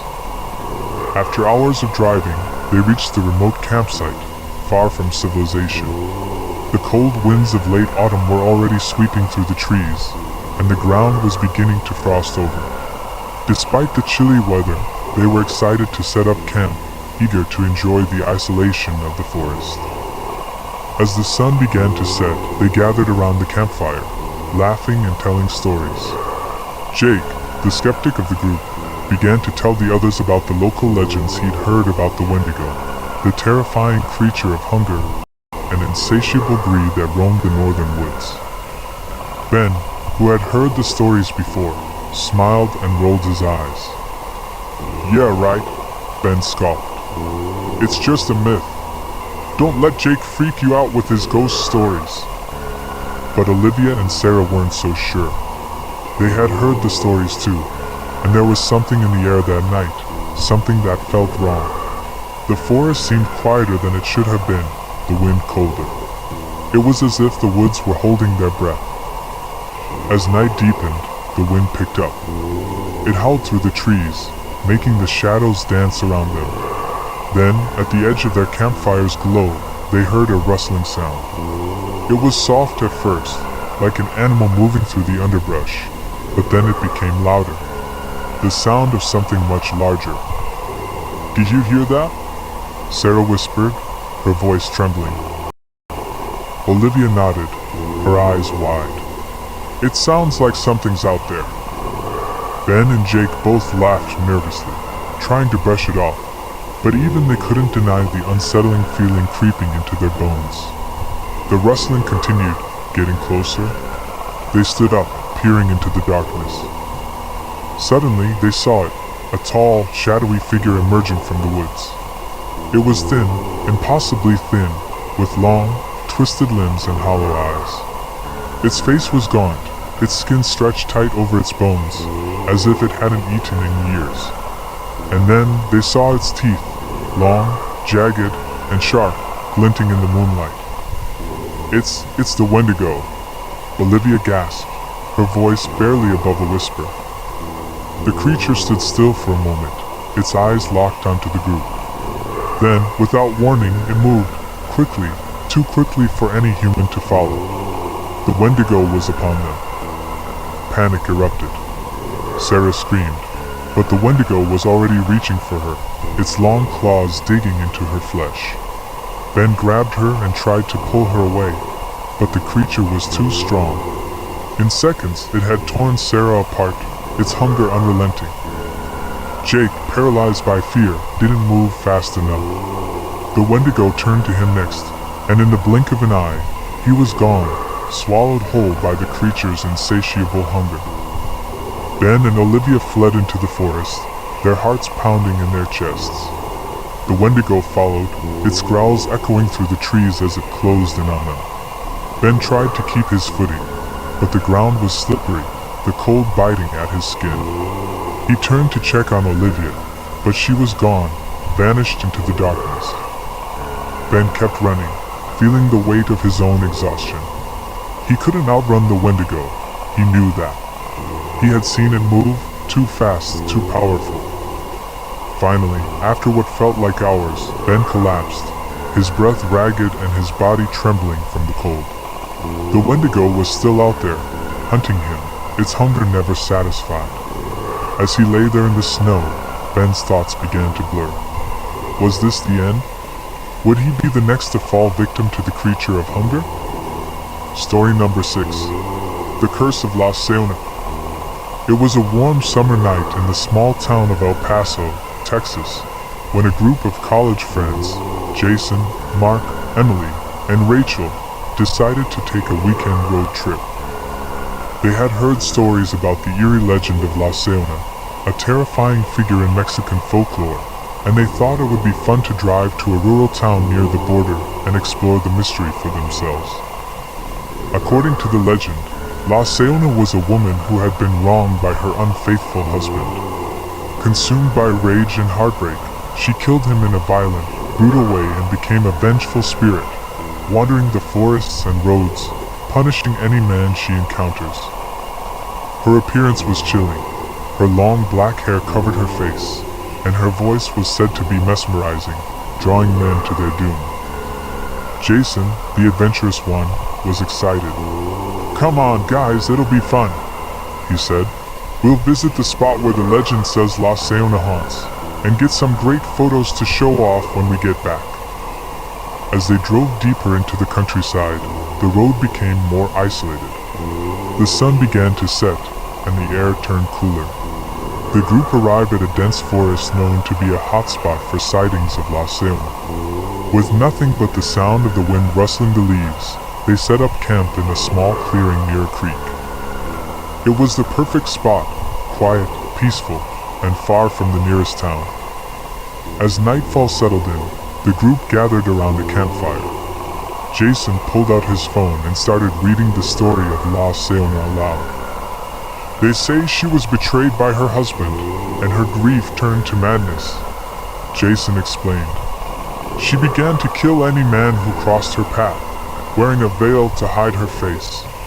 She would lure them in with her beauty, then reveal herself as a horrifying specter before ending their lives." Emily shivered. "That sounds terrifying," she said, laughing nervously. Mark, trying to be brave, teased her. "It's just a story. There's no way La Seona is real." Suddenly, the air around them grew cold. The fire flickered as though a strong breeze had blown through, though the trees remained still. Rachel glanced nervously into the darkness. "Did you hear that?" she asked, her voice low and filled with apprehension. The others fell silent, listening intently. In the distance, they could hear the sound of footsteps crunching on the leaves. It wasn't the wind, it was a steady, deliberate pace. "Maybe it's an animal," Mark suggested, though his voice trembled slightly. But then they heard it, a soft, melodic voice, distant at first, but growing closer. Come closer, mi amor," the voice whispered, barely audible through the rustling trees. Jason and Mark exchanged uneasy glances. The voice was haunting, as though it beckoned them. It sounded like a woman, and there was something undeniably beautiful about it, but at the same time, terrifying. "Who's out there?" Jason called, trying to sound confident. "Show yourself." There was a brief pause, and then the figure emerged from the shadows. She was tall and slender, her black hair flowing down her back.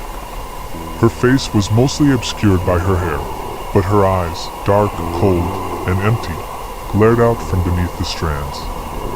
"It's her," Emily whispered, fear gripping her heart. The woman stepped forward, her body moving in a way that was almost unnatural. "Come closer," she purred again, her voice like a siren's song. Rachel took a step back, her heart racing. "No! Get away from us!" But it was too late. La Seona's eyes locked onto Jason, who, despite the overwhelming sense of dread, felt an irresistible pull toward her. Without thinking, he started walking toward her, his movements slow and heavy, as if his body was no longer his own. "Jason, don't!" Emily screamed, but he didn't hear her. The woman's veil lifted, revealing a twisted, disfigured face, pale and gaunt. Her mouth stretched into a horrifying grin, showing sharp, jagged teeth. Jason froze, terror flooding through his veins, but it was too late. With lightning speed, La Seona lunged at him, sinking her teeth into his throat. He screamed, but the sound was quickly drowned out by the woman's growls. Emily, Mark, and Rachel could only watch in horror as Jason's body was drained of life by the vengeful spirit. They turned to flee, but La Seona was faster. The ground seemed to shift beneath their feet, and they found themselves running in circles, unable to escape her grasp. One by one, they were taken. Story number 7. The Curse of La Seona. It was late summer in the outskirts of a quiet Texan town, just on the edge of the border. The heat was unbearable, even for those accustomed to the sweltering desert sun. Still, a group of 5 friends decided to take a road trip deep into the Mexican countryside. They had all heard the stories of La Seona, the ghostly woman who roamed the hills at night, known for her twisted, vengeful spirit. But they were skeptical, dismissing the tales as just folklore, nothing more than urban legends whispered by the locals. Jason, the de facto leader of the group, suggested they venture to the remote village of Santa Teresa, where La Seona was said to haunt the nearby woods. "We'll go check it out," he said, grinning. "There's nothing to fear." Mark, the cautious one, hesitated. "I don't know, man. I've heard some pretty disturbing things about her. They say she's real. People have gone missing around here." Rachel laughed nervously. "You're just scared of a ghost story. It's just a legend. Let's just go have fun." The group reached the village late that evening. It was peaceful, almost unnaturally so. The streets were empty, the town eerily quiet. As they walked down the dusty road, a local woman stopped them. Her face was pale, and her eyes wide with worry. "You shouldn't go near the forest at night," she warned them, her voice trembling. "La Seona still haunts these lands. She kills any man who crosses her path." "Don't worry, Senora. We're just here to look around," Jason reassured her with a smile. The woman frowned but didn't argue further. "Just be careful," she muttered, walking away. Ignoring her warnings, the friends set up camp in a clearing just outside the woods. The stars shone brightly in the sky, and the air was thick with the scent of pine and earth. They built a fire, shared stories, and drank beer, joking about how ridiculous the La Seona story was. But as the night grew colder, an unsettling silence fell over the camp. It was Rachel who first noticed it, the faint sound of footsteps from the woods. At first, it was easy to dismiss. Maybe it was just an animal, or the wind playing tricks. But then, the footsteps grew closer, deliberate and slow. "Do you hear that?" she whispered, her eyes darting nervously toward the dark woods. Mark looked around, unease creeping into his voice. "It's probably just a wild animal." Jason stood up, trying to be brave. "I'll go check it out," he said. "I'll be right back." "No, Jason!" Rachel called out, but he was already disappearing into the darkness. Minutes passed, and Jason still hadn't returned. The group sat in silence, the tension thick in the air. Suddenly, Jason's voice echoed from the woods, distant and strained. "Guys, something's wrong." "Jason?" Mark shouted. "What's going on?" But there was no answer. Only a soft, eerie giggle, something that didn't belong in the wilds of the forest. Without thinking, the others rushed into the woods, calling his name. The moonlight barely pierced the dense canopy above, casting shadows that seemed to move with a life of their own. The deeper they went, the more oppressive the air felt. It was as if something was watching them. Then they saw it, Jason, standing motionless under the boughs of an old, gnarled tree. His eyes were wide, bloodshot, and his expression was vacant, as though his soul had left him. And then they saw her. La Seona stood before them, her long black hair hanging over her face, her body slender and hauntingly pale. She was beautiful yet terrifying, a vision of distorted grace. Her eyes locked onto them, cold and unforgiving. "You shouldn't have come here," she said, her voice soft, almost seductive. "Now you belong to me."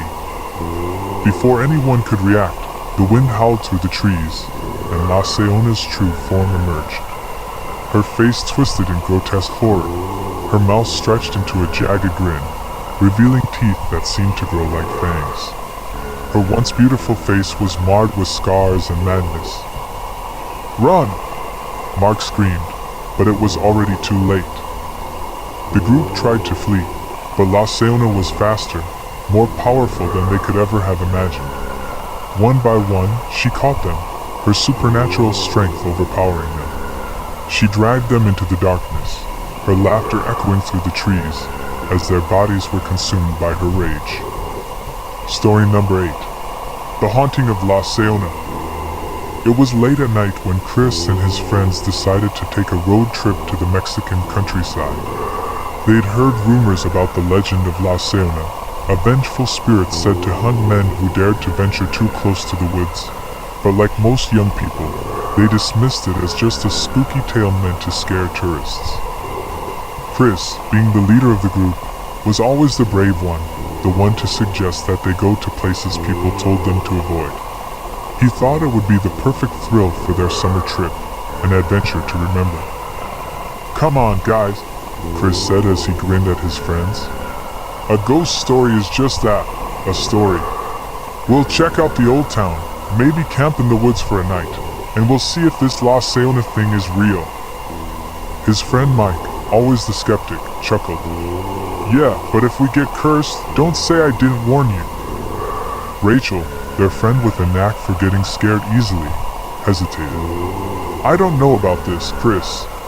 The locals around here really believe it.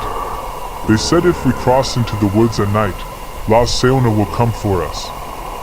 "Nonsense," Chris dismissed. "Let's get to the village and see for ourselves." As they arrived in the village of San Sebastian, the air felt heavier. It was a small, dusty town where every house seemed abandoned, and the streets were eerily quiet. It wasn't the kind of place most would expect to find tourists, but Chris wasn't fazed. He even joked about how this was the perfect setting for a horror movie.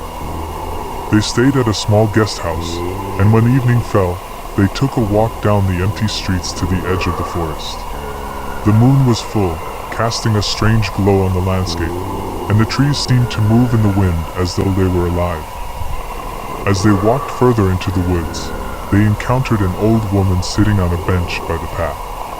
Her hair was unkempt, and her eyes were dark, staring into the distance. She looked up at them as they approached, her voice hoarse. "You should leave. La Seona will take you if you stay," she warned, her voice almost a whisper. "She seeks revenge, and you'll never leave this place once she marks you." Rachel shuddered, pulling back slightly, but Chris waved off her concerns. "It's just a crazy old lady," he said with a nervous laugh, and they continued walking deeper into the woods. They soon found a campsite by a small creek.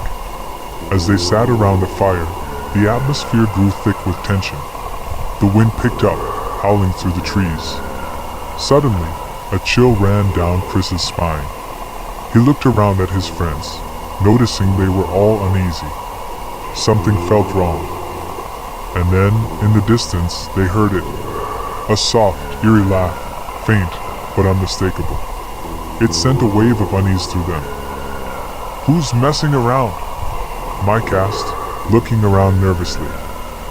"No one," Rachel said quietly. "It's coming from the woods." Before anyone could respond, a figure appeared in the shadows. A woman, tall and slender, with long dark hair that fell in tangled waves around her shoulders. Her face was hidden in the darkness, but her eyes glowed unnaturally, and her smile stretched unnervingly wide. The wind stopped, and everything fell silent. Chris felt his heart race. "Who are you?" he called out, his voice shaky. "I am Llorona," she said, her voice like a soft hiss. "And you should not have come." Suddenly, the temperature dropped drastically. The fire flickered and died, and the woods became shrouded in an unnatural darkness. The woman stepped forward, her features becoming clearer in the dim moonlight. Her face was beautiful at first glance, but upon closer inspection, her skin was pale and twisted, her eyes dark and hollow. Her mouth twisted into a monstrous grin. Rachel screamed and tried to run, but the woman moved too quickly, appearing in front of her. With one swift motion, Llorona grabbed Rachel by the throat. "You should have listened," she whispered coldly. Mike lunged at her, but his hands passed right through her, as if she were made of mist. Panic set in as the friends realized they were trapped in the presence of something not human. Story number 9. Llorona's Revenge. Lori and her boyfriend, Jack, decided to take a break from their hectic lives and go on a camping trip deep in the mountains of Mexico. They had heard a few rumors about Llorona, but like many young couples, they weren't the least bit intimidated by ghost stories. The first night of their trip, they set up camp near an old, abandoned cabin. As the sun set, the forest around them seemed to come alive with sounds, and the air grew thick with a strange energy. After making dinner, they sat around the campfire, roasting marshmallows and laughing, when an old man appeared on the path leading up to their campsite. "Be careful," the old man warned in a gravelly voice. "You're in Llorona's territory. She watches the men who wander into these woods and punishes them for their sins. The curse is real, and it's only a matter of time before she finds you." Jack laughed nervously and waved him on, but Lori couldn't shake the unease in the pit of her stomach. Later that night, as they lay in their tent, Lori woke to a strange sound outside. It was a woman's voice, distant and eerie, calling out in pain. Jack was still asleep, so she tried to ignore it. But then, she heard the sound again, closer this time. The woman's voice grew louder, more desperate. Lori's heart pounded in her chest as she unzipped the tent and peeked outside. That's when she saw her, a tall, ghostly figure standing just beyond the tree line. Her long hair flowed like a river of darkness, and her eyes glowed with an unnatural light. "Llorona," Lori whispered, her body frozen with fear. Without thinking, Lori grabbed Jack and shook him awake. "We need to leave now," she screamed. But as soon as Jack opened his eyes, Llorona stepped forward. "You cannot escape your fate," she hissed. "You have crossed into my domain." Story number 10. The Vengeful Woman of the Forest. In the dense forests of southern Mexico, the air grows thick with stories of an evil spirit known as Llorona. It's said that she prowls the woods at night, seeking out unfaithful men to punish, forever cursing them for their betrayal. For years, locals have whispered her name, warning travelers not to venture too deep into the wilds, for Llorona's fury is unforgiving. One warm evening, in a small town just outside the forest, a young couple, Mia and Ethan, decided to go on a hiking trip. They were eager to escape the bustle of their everyday lives, ready for an adventure that would bring them closer together. They had heard a few rumors about Llorona, but they didn't take them seriously. Ghost stories were just that, stories. After a few hours of trekking through the woods, they found an isolated spot by a crystal clear stream and decided to set up camp for the night. The trees whispered in the wind as the sun dipped below the horizon, and the forest grew quiet. As they prepared their fire, Mia couldn't shake a feeling of unease that washed over her. She noticed strange marks on the trees around them, as if something, or someone, had scratched at the bark.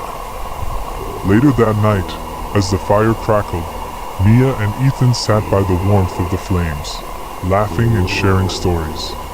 But their laughter stopped when they heard something, faint at first, then growing louder. A woman's voice, soft and chilling, echoed through the trees. "Where is he?" the voice whispered. "Where is the one who has broken his vows?" Mia felt a chill run down her spine. Ethan tried to dismiss it as the wind or some animal, but the voice came again, this time louder, more desperate. Suddenly, a figure emerged from the darkness. She was a woman, draped in a flowing white gown, with long hair that seemed to shimmer in the moonlight. Her eyes were cold, empty, and her expression twisted with rage. "You will pay for his sin," her voice filled with malice. Mia and Ethan froze. La Seona stood before them, a vengeful spirit come to claim her retribution. Story number 11. La Seona's Curse. Carlos and his younger brother Luis had heard the stories about La Seona all their lives. They'd grown up hearing the tales from their grandmother, who always warned them to avoid the deep woods at night. La Seona was known to punish men who were unfaithful, especially those who wandered too far into her domain. Carlos had always thought it was just a superstition, a cautionary tale to keep young men in line. But one evening, as the two brothers set out on a hiking trip through the mountains of Mexico, Carlos couldn't help but feel a sense of dread. They were far from any civilization, deep in the wilderness, with no one around to help if something went wrong. It was just the two of them, and Carlos had been hearing strange stories from the locals in the nearby village. The woods were thick with shadows, and a silence hung in the air, as if the forest itself were holding its breath. When they reached a small clearing to rest, Carlos suddenly felt a chill on the back of his neck. He glanced around, his heart pounding. He had never believed in ghosts, but the air felt heavy, as if something was watching them. That's when he saw it, a figure standing at the edge of the clearing. It was a woman, tall and pale, with dark hair that seemed to move like smoke in the wind. Her eyes glowed with an unnatural light, and her mouth twisted into a sinister grin. The brothers stood frozen in place as La Seona stepped forward, her voice a soft, haunting whisper. "You are in my domain now," she said. "You must pay for your sins." Story number 12. The Weeping Woman's Curse. Jacksonville, Texas, a small town nestled near the edge of an expansive lake. The townsfolk have passed down a chilling tale for generations, the story of La Llorona, the Weeping Woman. They say her wails can be heard on moonless nights, as she roams the shores searching for her drowned children. Anyone who crosses her path risks being dragged into the water, never to be seen again. Jessica, a college student, didn't believe in ghost stories. She and her friends, Adam and Riley, were camping by the lake to celebrate the end of the semester. It was a perfect night, clear skies, warm breezes, and the calm ripple of water against the shore. They lit a campfire, laughing and telling stories, but as midnight approached, the mood began to shift.